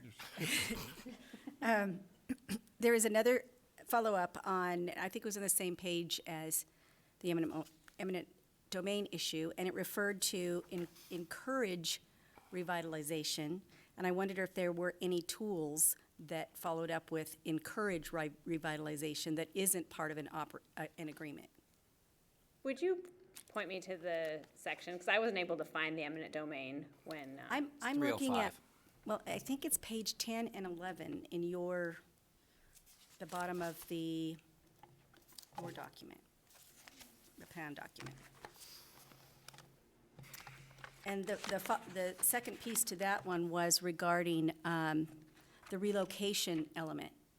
In the same 2 pages, it talked about that the agency has the ability to, I assume, fund relocation if there is an issue with a property that's holding up a larger piece of the project. Has that ever been utilized? I know that the agency has agreed to cover relocation costs for residential projects that were changing over time. Like particularly even right across the street here, the project that the apartment complex that was taken out, part of that, the cost that would have been reimbursed had they pursued a redevelopment agreement, was they proposed to include those costs, and we have statutory authority to include those. I think, I've only seen it on the residential side. And if memory serves, I think we helped with the ice plant project on that front too. Okay. So that's a recourse prior to, much in advance of eminent domain issues. That's what I'm thinking that is. I'm going to get to page 10 here in just a second. Well, then let ahead. me explain what that was, just briefly. When urban renewal was developed in the 1960s, one of the things that they realized it could do is it could displace poor people in favor of rich people. Gentrification, and so therefore the urban renewal laws were updated to allow urban renewal agencies or a way to help relocate people who are being displaced by these projects. And to the agency's credit, this happened at the ice plant, which used to be a trailer park, and the agency did help relocate someone who had to have assistance in relocating her trailer, and that was a good use. So that's what they're referring to. Thanks for that history. Are you going? Page 11 in the plan at the top is where it outlined encourage, and I thought, is that a financial thing or just knock on the door and say we're improving stuff here? Yes, that is, it's under the heading of owner participation agreements may be used to implement the following objectives. So it is a financial incentive to help pay for public improvements that are for everybody's benefit with the redevelopment of these projects. Okay. So encourage is pay. Cool. Am I still on? You're still on. Okay, then I'm on page 20 now of that portion. And what that talks about is minor variations. It's item 407 in the plan. And so what would a minor, it allows the plan to have minor variations, but they won't be contrary to the objectives of the plan, and they have some outlines. So what would constitute a minor variation that the agency would just determine is okay within the plan?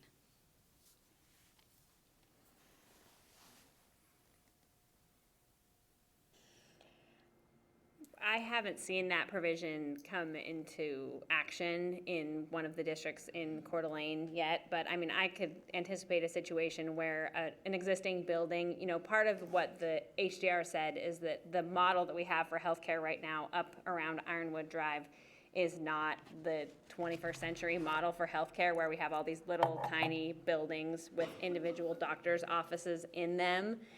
They foresee, you know, larger buildings where people can take advantage of multiple different medical providers in the same facility, being a lot more efficient use of space.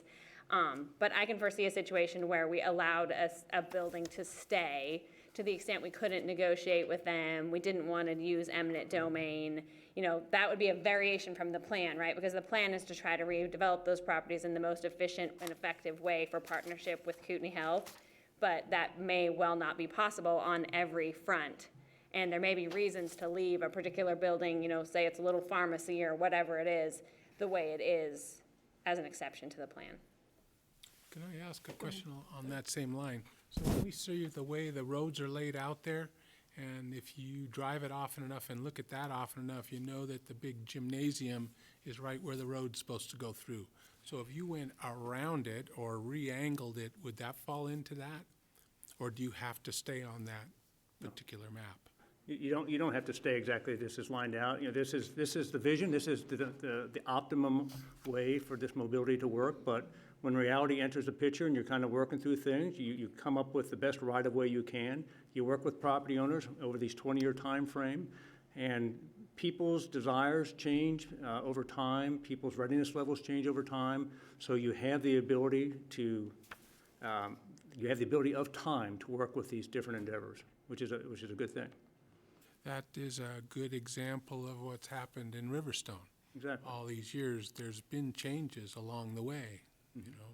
Well, even with our parking structure, you know, we had a long-term vision to have a downtown structured parking structure on that block. And over the years, the agency worked with property owners when they were ready to sell. We acquired property slowly. And then the last property that we needed to attain, we worked with the property owners, and the board worked with them graciously to kind of get that sale to complete that footprint. So that kind of fits into that. Okay. Now, on the minor variations, I would think things that as technology changes and building use changes, what is planned could change dramatically based on how people move and live and work. Sure. Okay, so that's where that section is. I have 3 more, so. I'm in no hurry. Am I interrupting anyone else on the council? So one question was the original footprint of this substantially larger when it was originally presented, the border area? Yes, it included, I don't have it exactly here, but it included more of this area down here, this neighborhood stable area, that was included in here. It included the garden motel area, a few more parcels in the Lake District. So we came to council back in 2018, we saying, well, this is the footprint we wanted to look at. It had some Lake District assets in it. We went ahead and did the study, and then council decided that they didn't want to do any de-annexation of Lake District parcels, so we took those out. So what you see left here is new area that has never been in an urban renewal district. Okay, I just wanted to clear that up. And then the last thing, and we talked about this a little bit, but workforce housing, and I looked at this mix, and I think I understand where you're going with this, and this kind of follow-up to that Table 3 question, where it says right now this is a snapshot of the demand for apartments versus, you know, what we're talking about as retail and medical complexes. But I think our community is, and I'm hearing loud and clear, that affordable places for the service industry sector to live. Is there a way that the agency would be able to support that within the plan so that moving forward, that's more of a priority than it appears to be as far as supply and demand right now? Yes, as opportunities come along, we understand the issue of the missing middle housing market in the community, and we have strove to work with affordable housing in our districts. We have successes in the Riverstone area, in our River District. Mill River Senior Housing, we've been successful in that. So when opportunities arise, we'll work with the development community to see if we can find opportunities that make sense. Some of those involve subsidies. I mean, you know, if they can get market rate, and we want them to get down to affordability, you know, the projects that we've worked with in the past have had tax credits to help make it work financially for the developers. So we'll have to take opportunities as they come along and see if we can work that in. Does the agency have the ability to deal with entry-level home ownership in the same fashion that they would in a building like an affordable housing? How is there even a ability within there to have people not just say, great, I'm living in subsidized apartment houses, but is there a way to incorporate home ownership within the plan? Well, there is some home ownership, right? Those are townhomes. I'm not sure if it's going to be from the affordability standpoint, though. I don't know. We haven't dealt with fee simple ownership in that realm before. So that would be a conversation we could have. I don't know exactly how that would work, but I think the agency would be open to it. Do you know if it's prohibited? I think so. I don't believe it's prohibited. Housing is definitely one of the kind of pillars of urban renewal, right? But I think typically we would work with a developer who would then ultimately sell the project either on some, and there are tax credit subsidy programs for home ownership too. Idaho Housing and Finance does some of that. So something like that would be a possibility in this area. You see down here in this bottom corner, those are contemplated to be townhomes.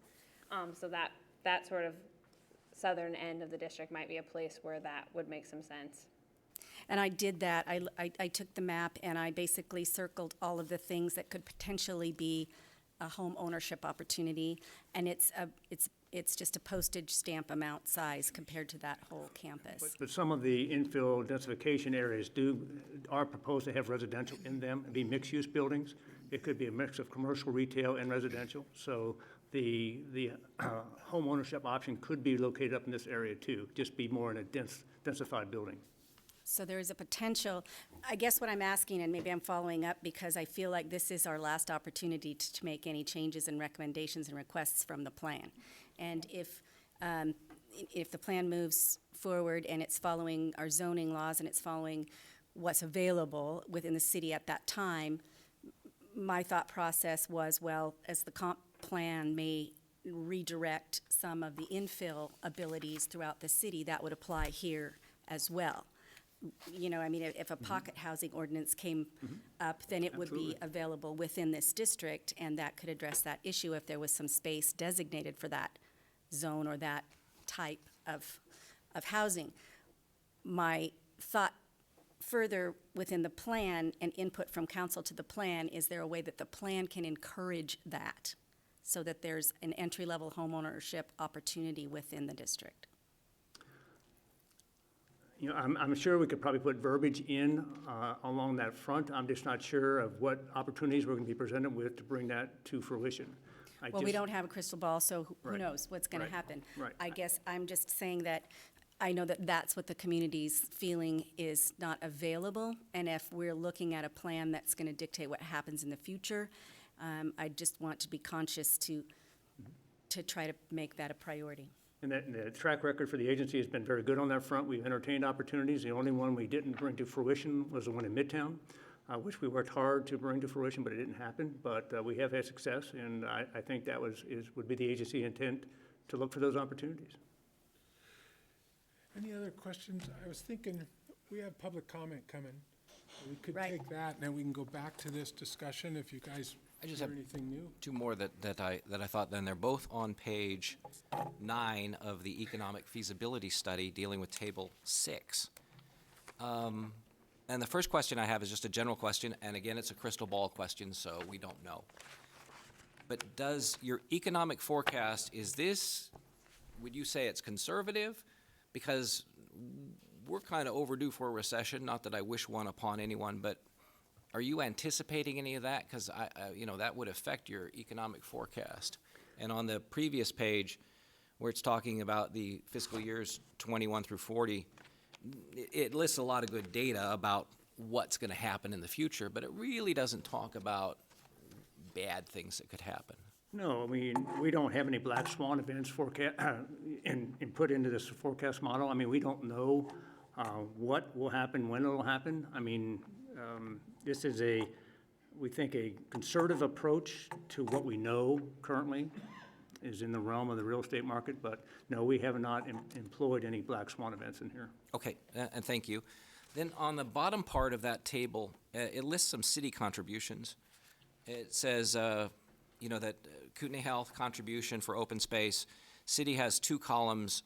One is it says storm open space, and then it has a second one for Ironwood.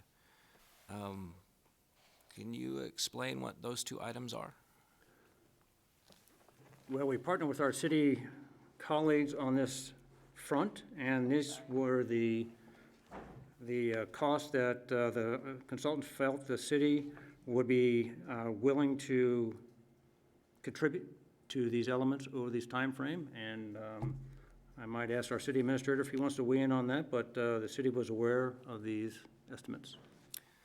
Because, see, I was curious about this, so I visited the stormwater department yesterday, and they were unaware of it. And Mr. Martin, who does the funding for that department, was unaware of it. But we're talking $1.4 million of funding over a span of over 10 years.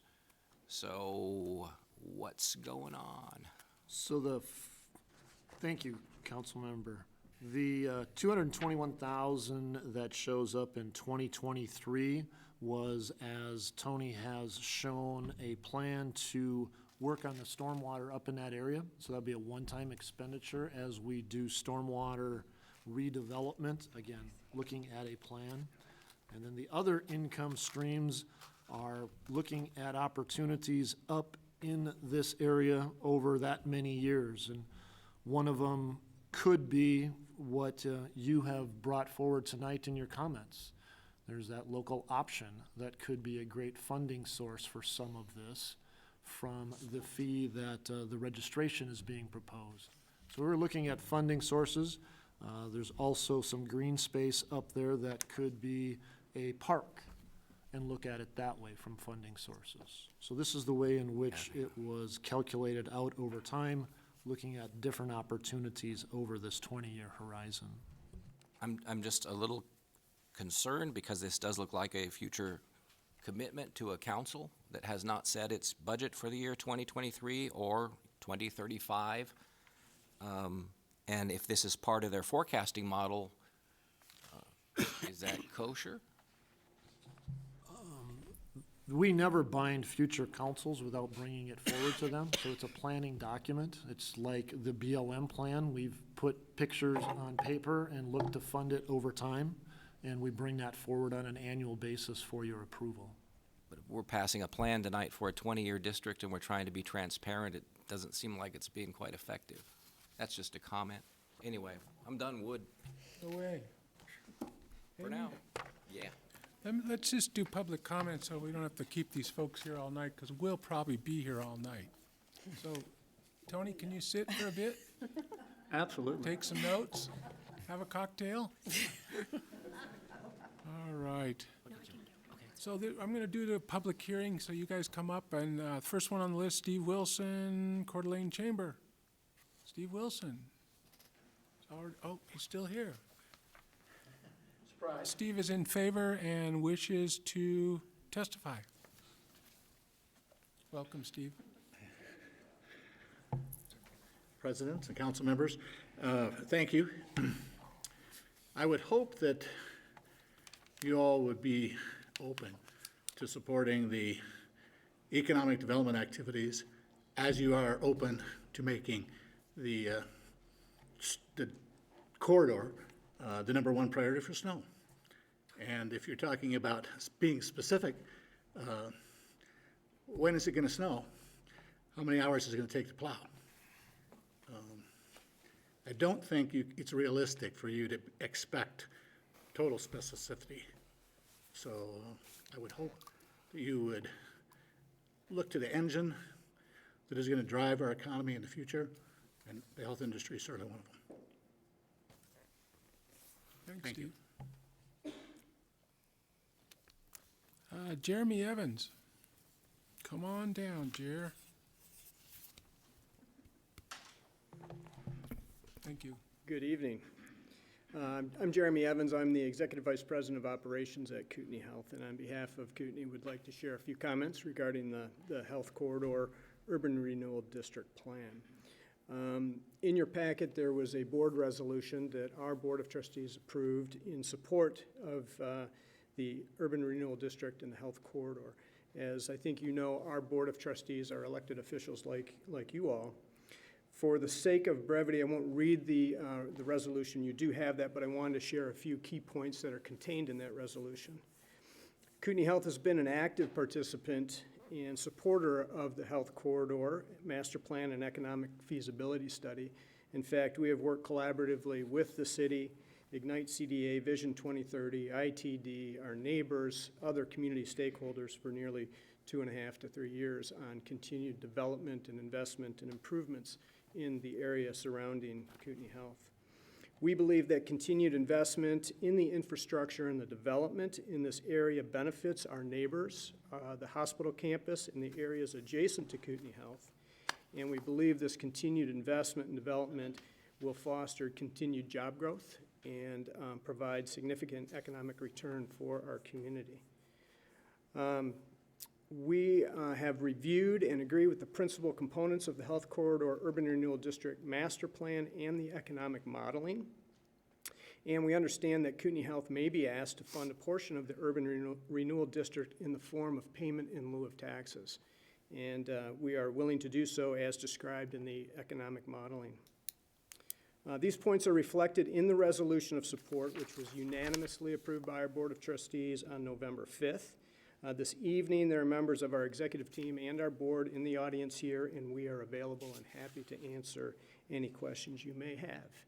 And we wanted to thank you for your consideration. Jeremy, I have just a couple questions while I got you. So, since Sure, you opened absolutely. up the door, you guys can tax, is that correct? That's right. Kootenai Health, or the Kootenai Hospital District, is a district in the state of Idaho. We do have the ability to tax the community. We've chosen not to do so. Our board has made that decision since 1995. We've not taxed the community, and we believe that that is a principle that will continue. Was there a tax before 95? There may have been some taxes before 1995. That was a little before my time, but I think So the since other then, we have not. So the other question along that same line, so all the hospital district, all the buildings in your complex, there's no tax revenue coming to the city from that, is that correct? There are certain buildings within that Kootenai Health owns and operates healthcare and services in that are tax exempt. However, there are many buildings around our campus that Kootenai Health actually leases and pays the landlord, and the landlord then pays property taxes. Okay. So it's a blend of both. Thank you. Mhm. Anything else? Any other questions? Thank you. You bet. Have a Derek, it looks like Miller? Dirk Miller? In favor, did not wish to testify, sorry. Blair Williams, she'd like to testify, doesn't say whether yay or nay. Blair still here?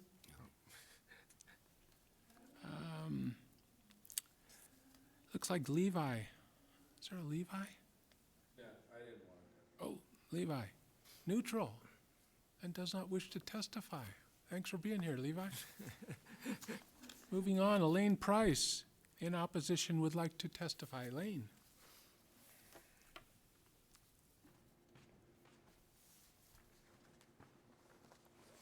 Hi. Do I need to state my name and address or anything? No? Okay. Just concerned about having 4 urban renewal districts at one time, diverting taxes. We just got approved a tax increase. So how is that going to affect us in the future with having 4 at one time? If you read the report, the hospital specifies that they feel like they were being price gouged.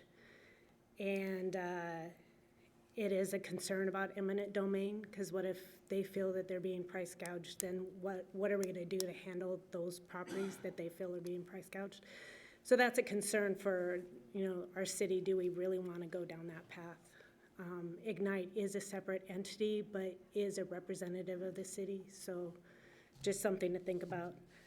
I would like clarification on, in the report, it says that, I think it's like roughly 300,000 is the base price, is what I understood, but yet in the newspaper when it stated it was like 197, so I would like a clarification on what the base value is.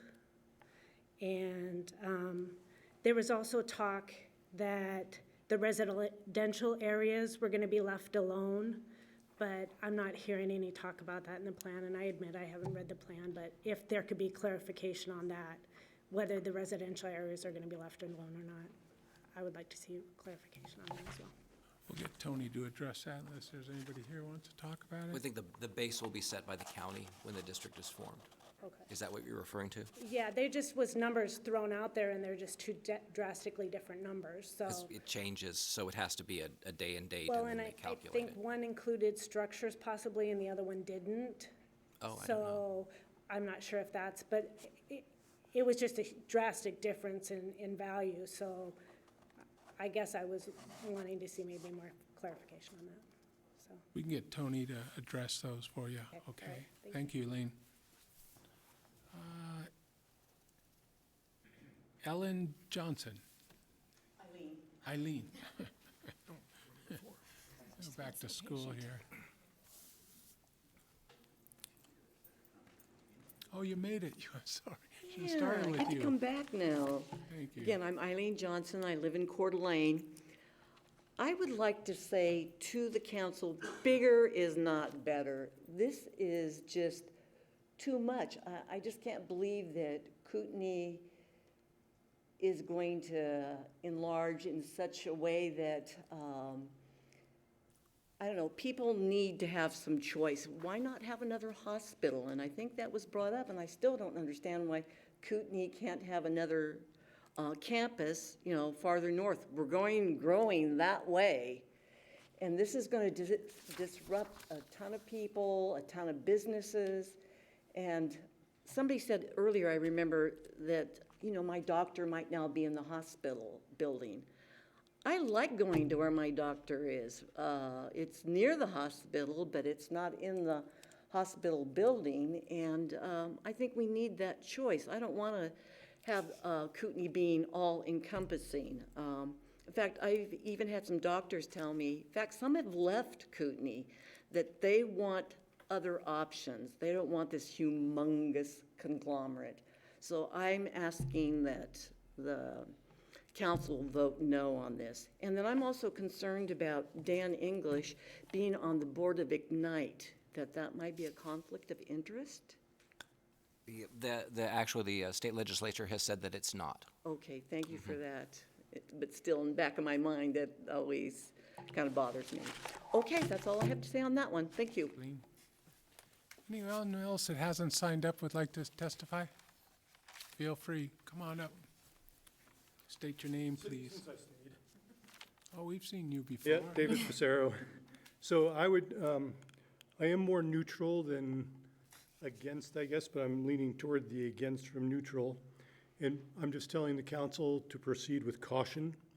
I think, just from what I've heard and know, you're letting Kootenai Health, the big conglomerate, off easy with what the numbers I saw that they would contribute are.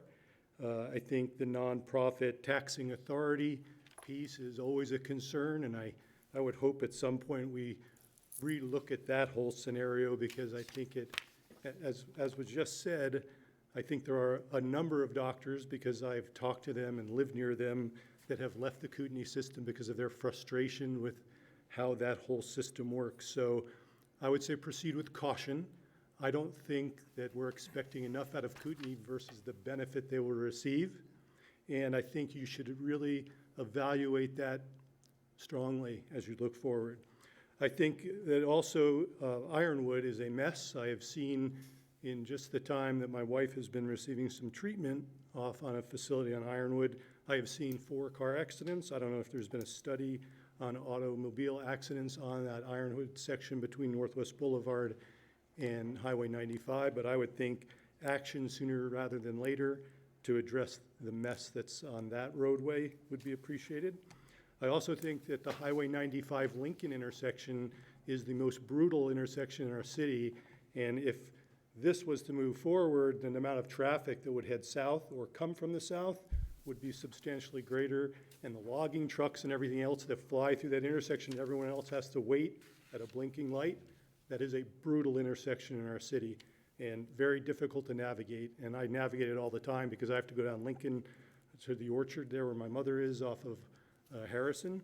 So that should be considered as potentially part of this, because the traffic going south and northbound on Highway 95 would increase substantially if this was to move forward. I'd also like to ask if there's a reason why the mayor recused.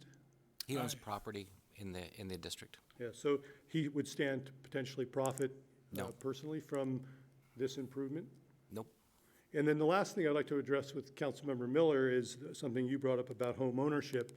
And I have seen it as my daughter's been trying to buy a home in Coeur d'Alene, and how difficult it is with individual investors that snap up all of the lower priced properties, remodel and rent them.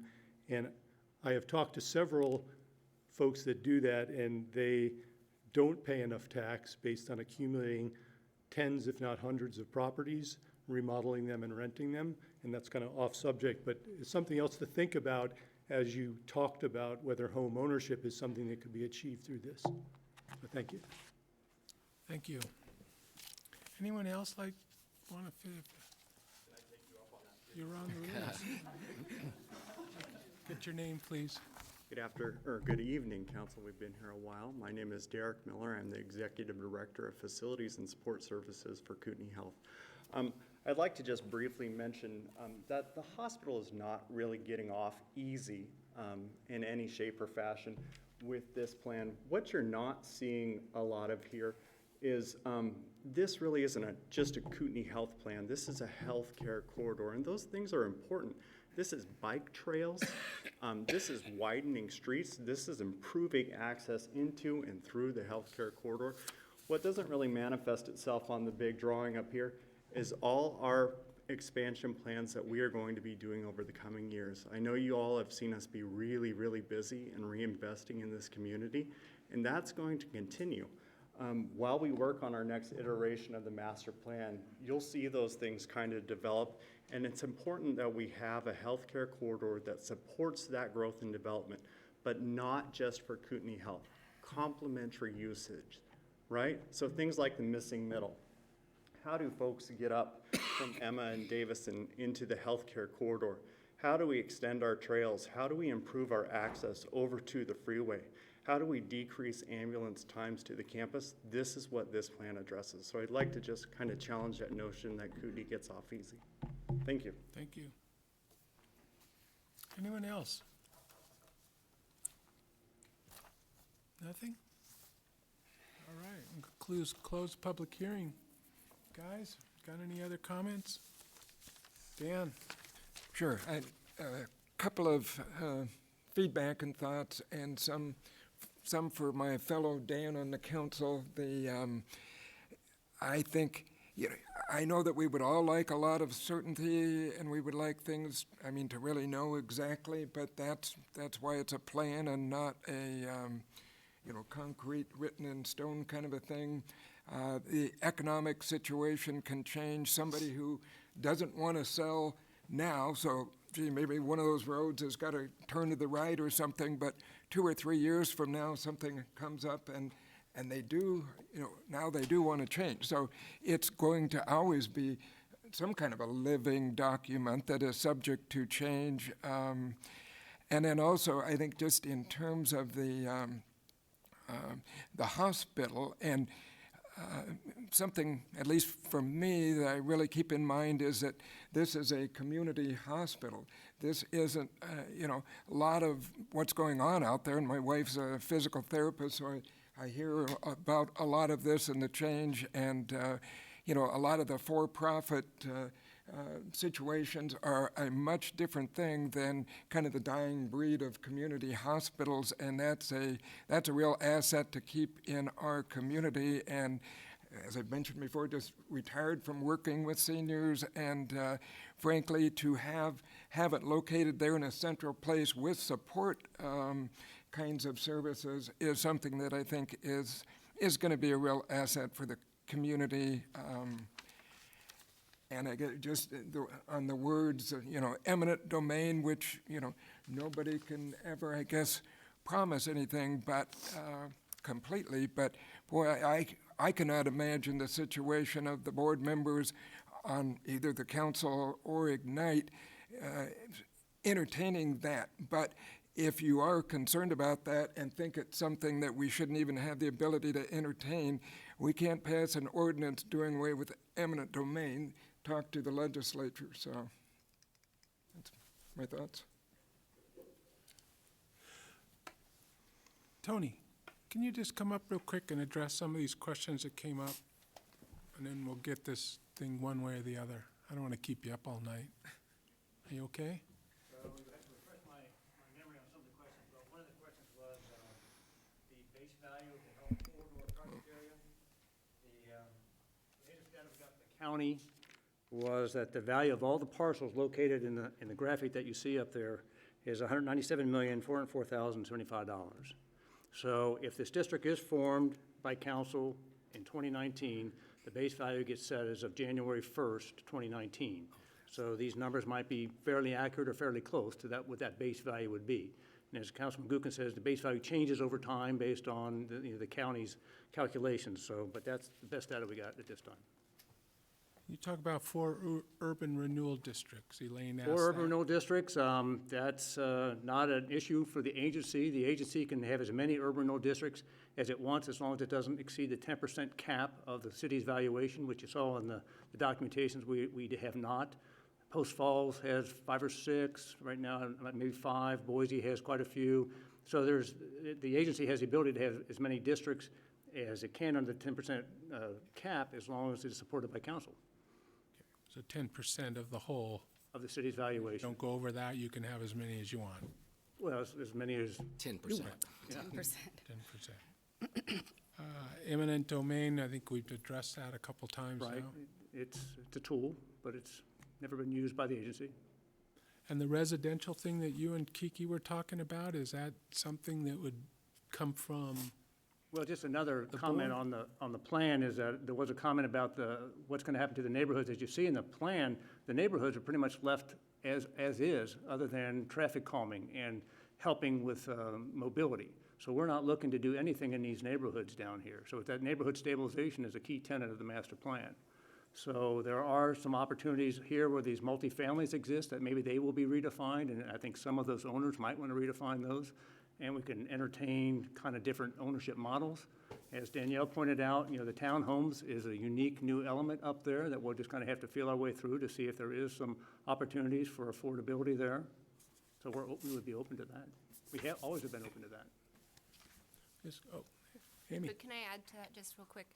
During the community workshops, the neighbors came out and participated with the team and the city and Ignite and all the participants.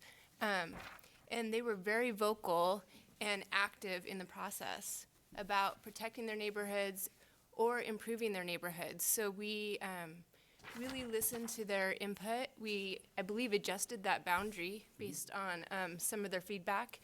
So they were very, very active in this process. Let me ask you just a couple of questions. Most of the stuff I've done is pretty much been covered. So let's talk about the tax increment. Theoretically, I can only go back to where we've been. We start with nothing because it's in the county. We put a line around it, and whatever money is coming to the city at that time is all we get. This one, you're going to put a border around it. It's generating $197 million. That's the current valuation. Evaluation. Valuation. So whatever the taxes are off of that right now come to the city. And the other taxing districts.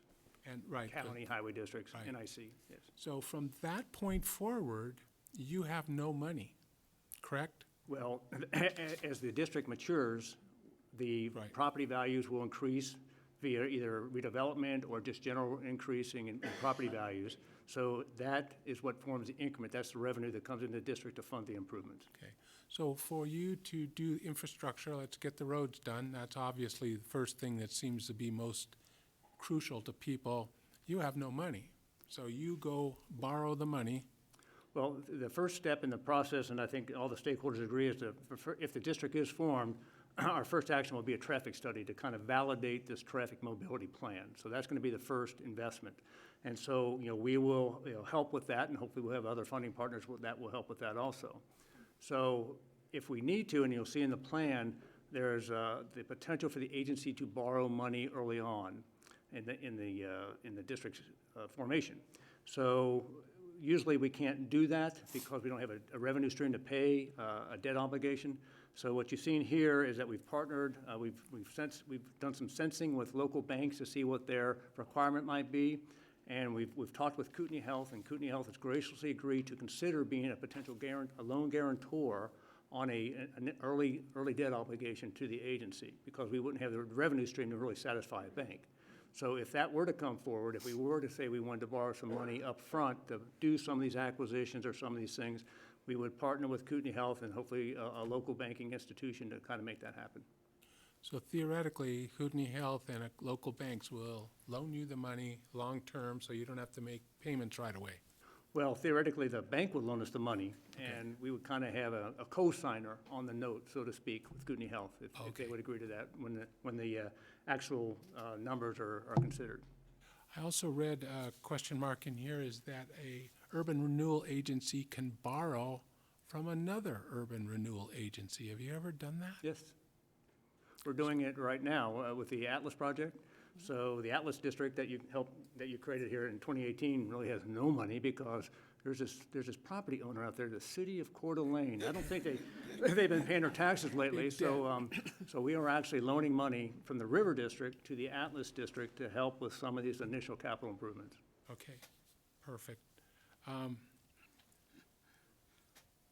Couple of things that came to mind for me is probably the most important thing from listening to what people say, and the biggest moans and groans there is the traffic.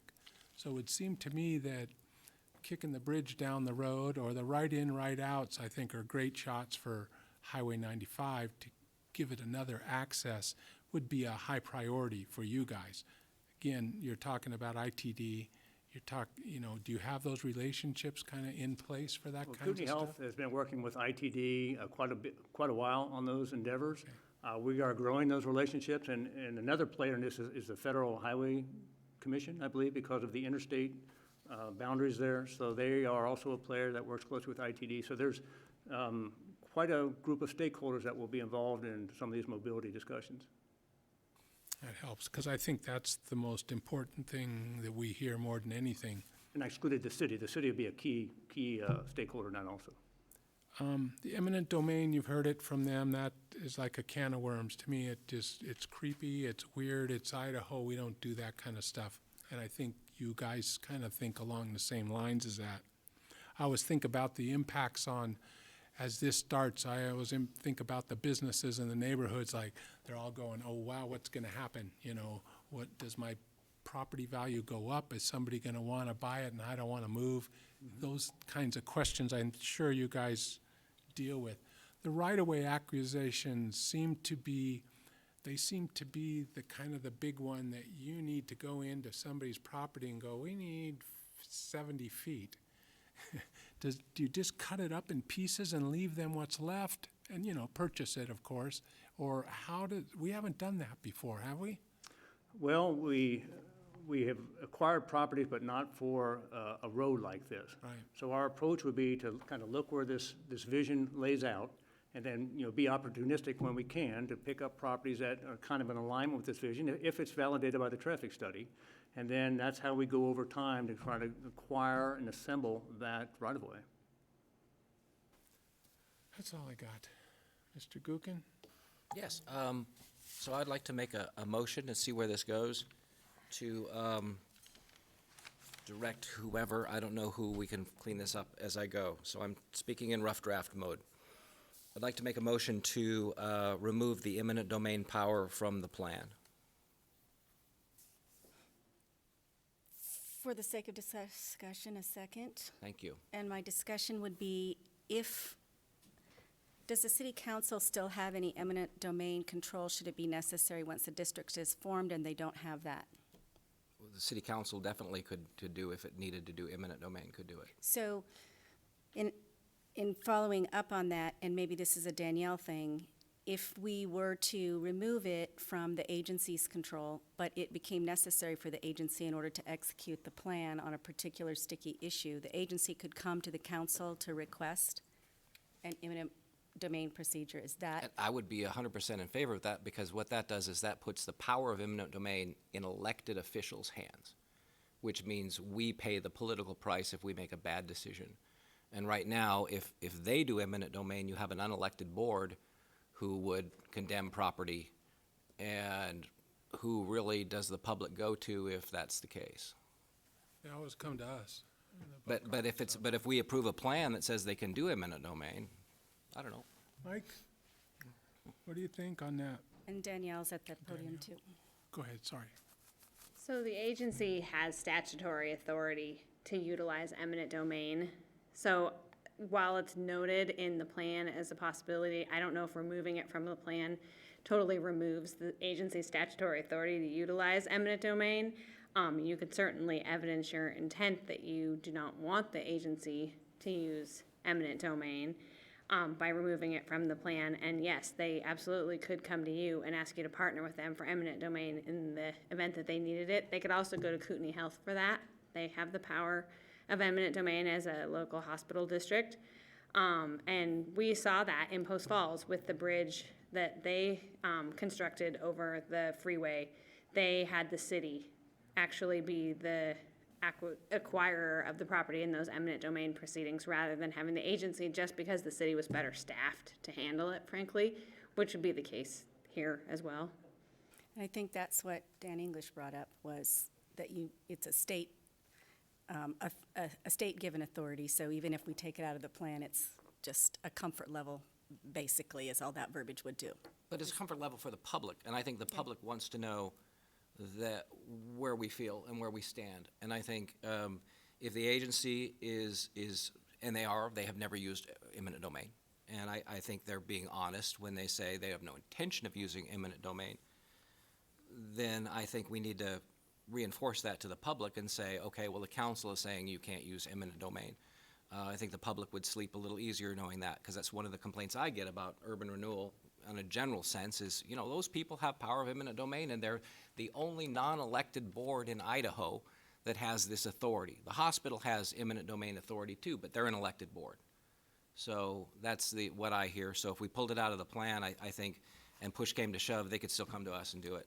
And they could also argue statutorily that they have the authority regardless of what's in the plan. But I want to reassure the public that this is our intent. Councilmember Gookin, I might add one little piece that kind of gets overlooked is that they're a non-elected board appointed by the mayor and approved by city council. So I think there is a backstop there with the folks who are elected on city council here. Thank you. I had some of the same thoughts, but I guess came to a different conclusion. Is if it was not mentioned, frankly, it'd be.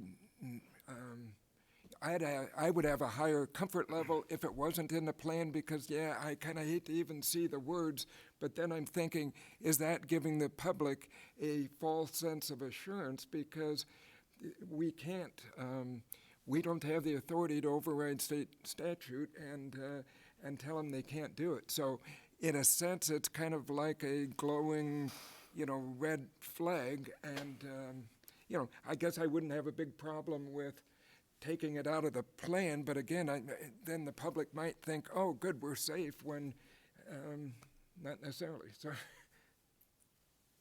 But then again, everything else in the plan seems kind of, whatever, so I guess you're right. Got nothing? I got nothing to say. Got nothing. So I do have a motion on the floor you want to read it back? Remove? Yeah, could you describe what would happen? So it's a motion by Gookin, seconded by Miller, to direct the removal of eminent domain from the plan. Yeah, the language, and I know that has to be done in such a manner, because there's other stuff in here that I actually like, that says, the agency, in this section 3015, if the agency intends to acquire any real property, it will do it through voluntary consensual gift, exchange, purchase, and that's fine with me. It's just the eminent domain language, specifically the final paragraph. Any other comments? For discussion, what is our timeline on That was this? my question. If something, if we say, oh, we want to make some amendments to this, and then, how soon can that happen and come back? Technically, we're passing the first reading tonight. So if we directed that change to be made, just as the legislature could do so, I think it could come back in the second reading with a fix. Was that correct, Danielle? That is true. We would have to do another distribution to the taxing entities of changes to the plan. We've done that before. It's just an additional step, because we have to tell them exactly what the plan says that you're going to consider. Go ahead. Does that delay a timeline that affects anything? No, I believe it's on the agenda for your December 3rd meeting, and I believe we could make that distribution to the taxing entities in time to get them notice. If this is the only issue that's kind of holding this up, is it something that could be added as the council, is highly motivated to try not to do any eminent domain, as attached to it as a secondary thought? I believe Danielle mentioned that earlier. We could make our wishes known. You had stronger language than that, but can you repeat? Do you remember what you said earlier? So let's say the No. motion goes through. Sorry. I'm with you. The motion goes through, and at the end, he says, well, the council would like to encourage the urban renewal to not use eminent domain. And I think And when. then at least we're out there saying, we don't believe in this part of it, and that's our understanding. Does that help you? This is the direction I'm trying to take it, because I do recognize that despite what the plan says, the code does allow them to, they have the authority to do eminent domain. So we're encouraging them not to. That's about the And I- best we can do. Are you comfortable Which is what they've told us, and it's what Dan said, it's what Tony said, that they just don't have a history of doing that. So we're just kind of saying, yeah, let's not. Yeah, don't do it if you don't have to. And I think we were talking about it during my request for, can the plan encourage first-time home buyers or purchasing of a place rather than just affordable housing apartments? And I think that's when you were saying it is that, but we can use stronger language to make the council's intent known that the plan should direct that as a priority. Yes, we can, Without amending. housing is, residential housing is certainly a priority in the plan and allowable under the plan, but we could make it clear more clear that is something that the council would like to see as a priority. Great. Okay, so can somebody come up with something that makes sense? Renata? Can you help? Adopt it the way it is and Did add- somebody want to amend the motion to Call for the clarify? question. Thank you. So what is the question? The question is that we're going to, and I think we'll say that the intent of council is to direct the agency not to use urban renewal, not to use eminent domain. And I would say that that would be the language would be and as a matter of fact, it doesn't even need to be technically a modification to the plan. It just needs to be a motion that council encourages the agency not to use eminent domain. And to Encourage the, entry level. Oh, you're adding this to this motion? I'm Okay, yeah, asking we if can do we that can. too. And adding a priority being entry level Housing. home ownership. so we getting close? No, we're there. I still call for the question. We're on it. Okay, so I believe the motion is now to make a motion to encourage the agency not to use eminent domain and to add that a priority for entry-level home ownership be added. Sure. Or actually, would it be that the, a priority be to, should we say that, as opposed to added, because then you have to change the language? I think it depends if you want a modification to the plan or not. If you want to just encourage the agency to not use eminent domain and to prioritize entry-level home ownership, you could do that in a motion. But if you want the plan language to change, you can also ask us to do that in a motion, but we'll have to bring the plan language back to you in a different form, and we'll have to do that distribution to the taxing entities. I'm fine with it being suggested in the motion. I'm good. So would you read the motion where we're there now? We have all the things we need? Okay. Okay. To, the council to encourage the agency not to use eminent domain and to add a priority of entry-level home ownership. Good. All those in favor? Aye. Opposed? Well, you guys are home free after a long struggling night. Thanks, everyone. A long Appreciate it. struggling night. This has been a long That's just struggling that 2 part. years. That's Yeah, just there that another. part. That was the easy part, huh? 'Cause that was my motion about eminent domain and Kiki's about, in housing. You still have to, Okay, where are we at? read the item and table it. Oh, yeah. Would. So clerk, please read the title and table the item until December 3rd. Certainly. Council Bill number 19-1018, an ordinance of the City Council of the City of Coeur d'Alene, Idaho, approving the urban renewal plan for the Health Corridor Urban Renewal Project, which plan includes revenue allocation financing provisions, authorizing the city clerk to transmit a copy of this ordinance and other required information to the county and state officials and other taxing entities, providing severability, providing for the repeal of conflicting ordinances, providing for a publication of an ordinance and summary thereof, and providing for an effective date. So this is weird because we normally don't do this. The legislature does this.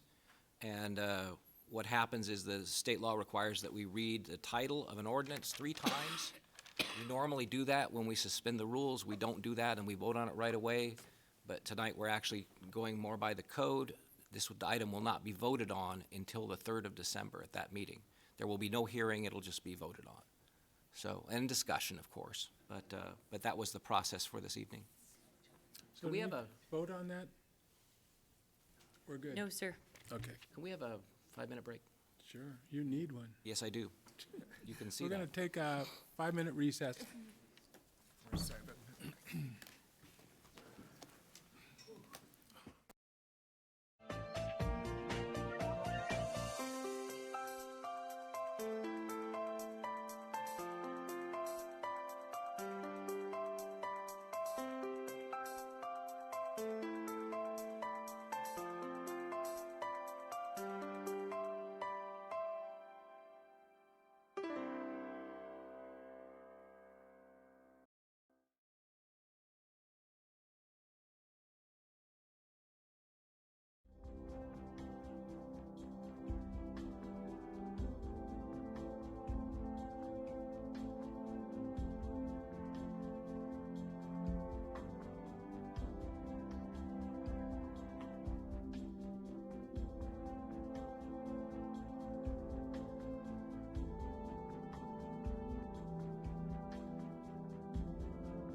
Okay, we're back in session with our final item of the night. This is a legislative session with the fee amendments within the administration, building, finance, municipal service, planning, parks and rec, police, streets, and engineering departments. And Renata has the staff report for us. This is resolution number 19-058. Thank you. So I'm giving the presentation for all of the departments, so I'm just going to give you sort of the narrative of what each of the changes are, and then I have all of the meat of all the amendments at the end of the presentation. If you have questions on a specific one, we can flip to that one specifically. So as you know, the Idaho Code requires that any time that a city has a fee, it needs to be adopted by resolution at a public hearing. If we have an amendment to more than 5%, that also requires that it is brought forward under the same fashion. The city staff like to bring it all to you at once, so you're going to see changes that are additions, deletions, clarifications, increases. So you're going to see it all just because it's easy to track when we have it all under one resolution. So this advertisement was in the newspaper on November 4th and November 11th.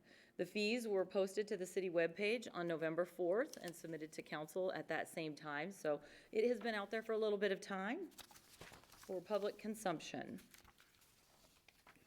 So the administration department is bringing to you a few fees, one of which you know about was recommended by the city council to have the ability to have a city resident and county resident annual pass for McEwen and Memorial Field.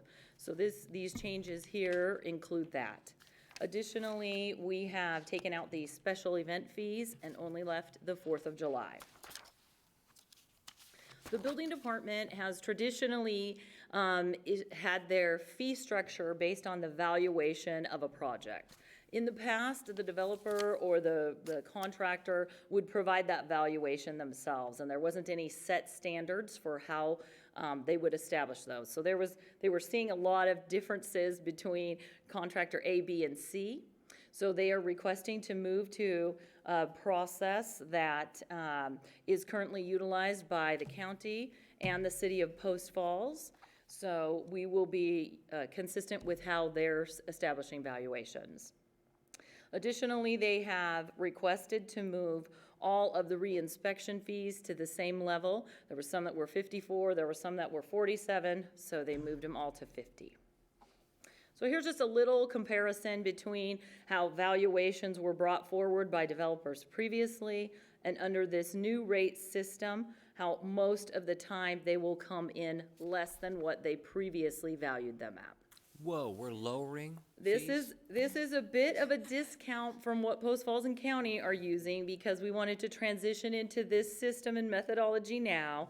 You will probably see some increases come in the next few years incrementally, bringing them up to what our partner agencies are charging. So yes, we are less than the county and the city of Post Falls. Well, thank you, and thank you to Ted. Ted's ready to comment He's whenever, ready about that, whenever yes, and I you're do have done, so. representatives from all these departments to answer the hard questions for you. The finance department is bringing forward a 5% increase to the streetlight fee. This will help with the cost of electrical and other repairs. And again, that equals to 14-cent increase. Question on that. So Troy, how much does that bring us up to on an annual basis? Do you have that figure available? I know we have to supplement that fund from the general fund. Is this gonna help reduce that amount? Yes, it does. And then the other positive continues to be the LED lights don't take as much electricity. And so downtown, we've really seen that bill go. So yes, that's closer to break even on the lighting fund, the street light utility. Thank you. Okay, the Municipal Services Department is bringing forward a fee structure for film production permits. So we have never had an actual fee structure. So when production companies come to town and they want to utilize city streets or city sidewalks, we've kind of used the special event fee structure as that. The city of Spokane has quite a large process of how they establish film production fees. We kind of went based on film size crew. The CDA TV committee reviewed it and made this recommendation. We really are seeing now more of a trend of a one-person crew with a little GoPro camera. They don't want to block any of our amenities, so Most of those are going on without any sort of fee attached to those. But this gives us a valid fee structure to look at should we have any large requests come to town. Additionally, we reviewed all of our business licenses and some of the ones that have not been reviewed in years and looked at the actual staff time that was relative to those. So we have several that came forward. The fireworks stands, the door-to-door solicitation, drain layers, home occupation, and massage facilities. We're recommending that the first year they come in, it's a higher rate because it takes us twice as long to review all the site plans and parking and all of the requirements that are associated with that code. But the annual renewals will continue to be that same price. And right now we have 146 home occupation permits. So that is quite a group of folks that are still coming forward and meeting the code requirement. It's a drain layer. Pardon me? It's a drain layer. A drain layer is something that we work in conjunction with the building department on, so maybe Ted can kind of give you a little bit more information on that, but we make sure that they're bonded and insured. So they have a special technical license for that. Great. We are bringing forward the news racks. So we only have a couple that come forward each year, and they were set at $25 in the 1980s, and we're bringing it up to be equal to all our other encroachment permit fees of $50. So when you have an A-frame sign or an individual encroachment permit, those are all set at $50. So we're bringing it to be consistent. The taxis and the car inspection, I don't know how in years past it was set at $2 per car, but we are spending easily 30 minutes of staff time reviewing the VIN numbers and inspecting the cars and placing the stickers. So we're bringing that up to cover costs. The Parks and Recreation Department took a big, long look at all of their fees and looked at what services they're actually providing regarding burials and niches and the fees associated with that. They also were looking at reclassifying some of those services, so you see that there's several changes in those categories. The Recreation Department is bringing forward some fees regarding leagues and sponsorships, and some of that stuff hasn't been looked at since 2005. And we know our costs have increased since 2005 simply in staffing costs, so they provided those amendments for you. The Planning Department's bringing forward the short-term rental violation fee that was intended to be in the last set of fees and somehow got missed. So it's set at the $100 violation of municipal code, the same as all of our other code sections. Oh, and additionally, they are implementing a re-inspect fee. They're seeing a lot of re-inspections, so they're setting it to be consistent with the building department fee of $50. The police department has a program to allow off-duty police officers to do traffic control and security. And so they're amending those fees in accordance with staffing costs as well. Streets and Engineering have not looked at theirs in quite some time. And so in looking at the fees that they had regarding boundary line adjustments, encroachments, plats, and subdivisions, they were extremely behind. So we put together what we thought was a digestible dollar amount, and they'll be bringing you some increases annually to bring that up to the actual staffing costs. There was one that was quite a substantial jump up to approximately $3,000 for the amount that staff time is being spent on it. So we really felt $1,000 was the right stepping point to start with. That's equal to some of the same fees as the city of Post Falls, so we're not out of line with those current requested increases. And that is what I have, and if you'd like to see something specific, let me know. Questions for Renata? Oh, yeah. 4th of July, all day, $7. I thought the chamber does the parking lot and takes the money and gives it to the fireworks guys. Yes? No? Yes, so Troy can tell you a little bit more of how we enter into that agreement with the Chamber of Commerce. So yes, council member, you are correct. We lease the lots to them for that $7, and then they bring forward what the fee is they're gonna charge, and we get the $7, and then they would get the difference, and the rest goes towards the fireworks fund. Okay, And the holiday parade, all the other things that we used to do, we don't do anymore? Yeah, we're looking to step away from the event parking because we have the technology out there now and they will pay for the hours that they're there versus the half-day and when does the half-day start. So we believe that we're in the right spot now with the equipment that we have, the Coeur d'Alene Avenue parking garage, which has 2 hours free, and the event parking will just be hourly parking except for the 4th. Okay, so just the 4th of July, we let somebody else, okay, everything else is just whatever the norm is. Okay, That is correct. thank you. Oh, and the pass, the parking pass that's coming up is for Memorial and And McEwen. McEwen, not Independence Point. Okay, not the museum.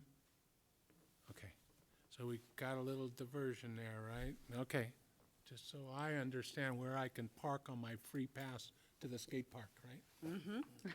Okay, Skate park. You pay for it, Woody. It's not I'm gonna free. pay You for it, pay yeah, Skate park, no, yeah. I'll get it. Dan? Thank you, Mr. Mayor. First of all, thank you to staff and for lowering some of the fees. I think that's really cool that we can say we lower fees, we raise fees. That's fair. Fees are fair. Question was brought up by Susie Snedeker at the last meeting regarding impact fees. Yes, so I meant to mention this presentation doesn't include impact fees or annexation fees. So the impact fee is based on a study that comes forward. And I know that the planning department and administration have been looking at a draft that came forward not too long ago and had some questions regarding some of the statistics that were included in that. So Troy, would you like to add more to that? As last time, we're working on the comp plan that will give us the drivers so that the impact fee can follow along with the comp plan. So they are working together in parallel. Perfect. Okay, so it's coming. Good. Thank you. And we're still looking into the annexation fee. That was set a very long time ago, and it's quite a convoluted methodology, and we've been looking at how other cities are doing it, and they're saying, yeah, when you have a better method, let us know. So we're looking, the planning department's looking throughout the United States to see who has a really good, easy-to-follow system. So our own country, that's good. Yeah. Well, I mean, we're not just looking in Idaho. We're looking outside of Idaho. Any other questions for Renata? All right, thank you. Mr. Mayor, I'd like to move for a Sorry, it's- Hearing. Public hearing. We got a little bit more work to do, Woody. I'm sorry. We got a few people that I want. was falling asleep, sorry. So we will open up the public hearing portion of this, and each speaker would have up to 5 minutes to give public testimony. And so the first one on the list is Eileen Johnson, and she's in opposition and wishes to testify. Eileen?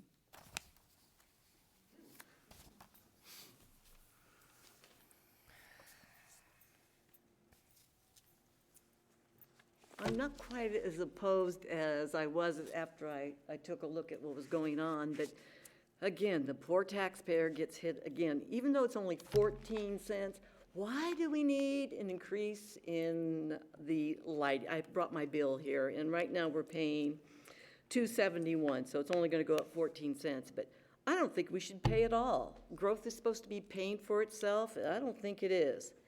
And then we have the drainage fee, which at one time it was like illegal, and they changed it, and so that's another $3.76. You know, you just keep hammering the poor taxpayer. I just saw, like, with the new hospital, I mean, we're gonna get jammed down our throat whether we want it or not. And just like Councilman Gookin was saying, you know, we can make a recommendation, but you guys have no recourse. If they want eminent domain, they're gonna get it. It's all about money, and I think the hospital needs to pay a whole lot more and take away from some of the taxpayers. Please don't vote for these. And as far as this, it can be voted for because it looks pretty fair. But as I said, poor taxpayer. Elaine, or Eileen, I'm sorry. One of the deals with fees, and the reason I'm not generally opposed to them is that the fee is paid by the user, not by everyone. So the only people who pay a lot of these fees, like building fees and municipal services fees, like Dan and I, we pay that fee. If we didn't pay the fee, it would come out of property taxes. Because, Absolutely. Right. As I said, I am not opposed to that. It's just this little dinging but things. the streetlight thing, with the deal Turn with mine off. Well, but Turn it off. And that would be an approach. But the thing is, we've been supplementing that fund with property taxes. and I objected that. It was one of the things I wanted to see fixed, because if we're not raising property taxes to cover the difference in the streetlight Oh, our fund. property taxes have skyrocketed, Councilman Gookin. Preaching to the choir, wait until you get your bill. And, Oh. but if we can have the streetlight fees, the fund pay for itself like a lot of our other funds do, then we're not dipping into property taxes every year to make up the difference. And as I said, 14 cents, but it just seems like, as I said, every time we turn around, we're being crucified. Some of these people like ourselves that are, Social Security recipients, and you keep adding a little bit more, a little bit more. When are we gonna have to move from Coeur d'Alene? Okay, thanks. Thank you. Thank you. Next one on the list, Elaine Price is in opposition and wishes to testify. Elaine, did you have? I didn't realize I signed this one. Okay. All right. And then we had a gentleman by the name of John Perard. I don't know if John made it. John wanted to go home, I think. So anyway, John was in opposition. So anyone else in the audience wish to testify? Come on up. Ted? Good evening, Mayor and Council. I'd just like to point out a little clarification on the building fees. This is an adjustment from the 1997 Uniform Building Code. So this is a 20-year-old document that we're adopting a newer code through the International Code Council. And so it's a document that was published as of February of this year. And so when you look at the packet, you'll see that the fees are higher as far as the building value. And so what this is doing is we've taken the building valuation data that's provided by ICC, and we've reduced it 20%. And so we've taken that number, which is a national average, and we've backed it off 20% off that cost. What that does is it creates a new threshold for what builders would pay when they come in through the door. And it's where you get, what we're seeing is quite a variety of range of cost per square foot when it comes to these builders. And so what this is going to do is it's going to level the price that they pay. And so we'll still go off of the builder's value if it's higher, which many of them are. And what this will do is bring the others up closer to what the higher rates are. It's still, we're lower than a lot of the neighboring jurisdictions, and so Coeur d'Alene as a whole would still a better value when it comes to the building permit fees. Any questions for Ted? All right, thank you very Thank much. you. If there's no one else that would wish to public testify on this topic? Public testimony? Yep. I'll come over here and meet you over here, and we'll get your name on the list. Good evening, my name is Richard Price. Oh, I gotta catch my breath. I was watching this on Facebook and I saw this segment. Put your name here and you can get your breath. I'll put it on there for you. Yeah. So I rushed down here because I was hearing a lot about, is it okay to keep talking? You go right ahead. Oh, okay. Because I heard a lot about fees, but I haven't heard anything about enforcement. And I thought about it, and recently I had to get a sign permit. And my experience was when I did that, they said that it was required that I listed the city as an additionally insured. And I called my insurance company up and they didn't have a clue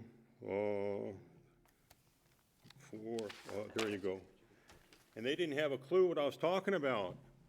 So I called the city back up and said, hey, can you give me an example? Can you give me a couple of insurance companies that do this already? And the response I got is, well, we can't give out any recommendations. And I thought about another city that I'm familiar with that has a whole list of approved vendors, which these people must be if you guys, not you personally, are listed as additionally insured. So anyway, I said, well, who enforces this? I asked the person there that took my money for the permit. And she said, well, it's kind of like a good faith thing. It's not really enforced. So I said, well, how do I get a list of the people that's got permits? And she said, well, I don't know. So anyway, I had to jump through a whole bunch of hoops, and that included the Freedom of Information Act. And I got a list of all the permits of the A-frame signs out there, and I can't remember exactly what it was, but you could count them on a few hands, maybe around the neighborhood of 20 or so of the actual permits out there. And the next day when I'm driving down the street, just driving down 4th Avenue, I count 11 or 12 just on 4th Avenue. So enforcement is missing. The city is losing hundreds, if not thousands of dollars through the lack of enforcement. So while all these fees sound great, what's being done to collect the money and enforcement and enforce all these fees being paid? That's the question that I have, and I'm wondering if it's ever going to be answered. But the city could benefit, and the people like me who's doing it the right way would benefit too if everybody has to play by the same rule book. So anyway, I'm sorry for the abruptness, I'm sorry for my late appearance, and thank you for being on Facebook. Thank you. All right, anyone else? Maybe there's other people rushing down here as we speak that saw us on Facebook. So at this point in time, I'll close the public testimony portion of this and look for council action. Well, I was just gonna, Mr. Mayor, I was gonna just say a few words about enforcement, which is, it's a question that I brought up with staff a lot, as well as the police chief. And it just comes down to money. We need more enforcement officers to go out there and actively pursue this stuff. And it's expensive to hire people. And we did just add, we have a 1.5, right, chief, of enforcement? We used to have 1, so we added a half person, which I don't know how we do that, but we did. And hopefully we'll get to 2 or 3, but it's just a matter of cost. There's also, I've talked to Renata about the signs specifically, and there is a phenomenon in the city called sign wars, where people will move signs and put signs in the wrong spots. It happens all the time, and they call and complain and complain. And it's just, you're right, enforcement is a big issue. But hopefully we can get to the point where we actually can actively enforce this stuff. But until then, it really relies on people to call in and report things. A lot of stuff you can't enforce. I mean, home occupation permit, who knows? How do you enforce that? I don't know. But I agree with you. It's just a process that hopefully we will get to, like that you said, that other city where they actively do it. Hopefully we get there. All right, Kiki? I just, I had a question. I spoke with Bill in Parks and was comfortable. He didn't hear a lot of feedback, pushback from the team rate changes and those kinds of things, so I was comfortable with that. Got good information from Ted. But Chief White, we talked on the phone about this police fee rate. And I wrote, would you mind coming up? I want to make sure I have this right, because I wrote something down and I may have not done it correctly. So what I recall is that you were discussing off-duty police officers and their hourly rate, and we had 2 points in there that I had a question. One was about the entire employee-related expense being included in that. So all of their full burden, their per se, all of their costs that are associated with that hour of work were included in that rate. But then I had another note that there was something else included by permit, and it was not covered in that rate. And I don't know, do you recall our conversation? Is I just that want to event make sure. permits? I guess what I'm saying is that it felt like in my mind that rate was too low based on, I know what it was, patrol cars. Oh. And the answer to that was, is a patrol car included in that rate per hour for that officer? No, ma'am, it's not. What we did is we took the average rate of a patrol officer on overtime, including all employee-related expenses. So the FICA and the PERSI and all the rest of the benefits that an officer would receive on average. And that's how we established the off-duty rate for the patrol officers. The patrol vehicles is a separate fee that someone would pay for if a patrol vehicle was wanted or needed based on the off-duty job. So for instance, I'll give you a couple of common ones that we might do. If we were gonna have someone sit outside of Target on Black Friday, which is a request we might get. There may not be a need for a patrol car during that type of an event. So maybe they hire a couple off-duty cops to go out there for, say, 4 hours just to prevent people from robbing the store or whatnot. They may not need a patrol car. However, if they want a patrol car for the actual visual deterrent, then they can certainly request that and pay the additional money. I think it's $20 to have the patrol car out there for that period of time. And that $20 was just what we got from our fleet manager, also talking with the streets department as to what it might cost to have a car basically sitting and idling for a number of hours. But that's including the permit separately, not in this hourly rate? It's a separate part of the process, yes, ma'am. Okay, thank you. Just wanted to make sure we had that right. Any other questions? Okay, so if there aren't any other questions, then we'd be looking for council action. Not everybody at once now. Still looking. Buddy, how about- Sorry, I dozed off again. I'd like to move for approval of Resolution 19058, approving fee amendments within the Administration, Building Finance, Municipal Service Planning, Parks and Recreation, Police and Streets, and Engineering Departments. Second. Motion and a second. Further discussion? Not seeing any further discussion. Roll call, please. Gookin? Yep. English? Yes. Eddinger? Yes. Evans? Yes. Miller? Yes? McEvers? Yes. Motion carried. Motion to adjourn. Second. Motion and a second to adjourn. All those in favor? Aye. Aye. Any opposed? Too late. Adjourned.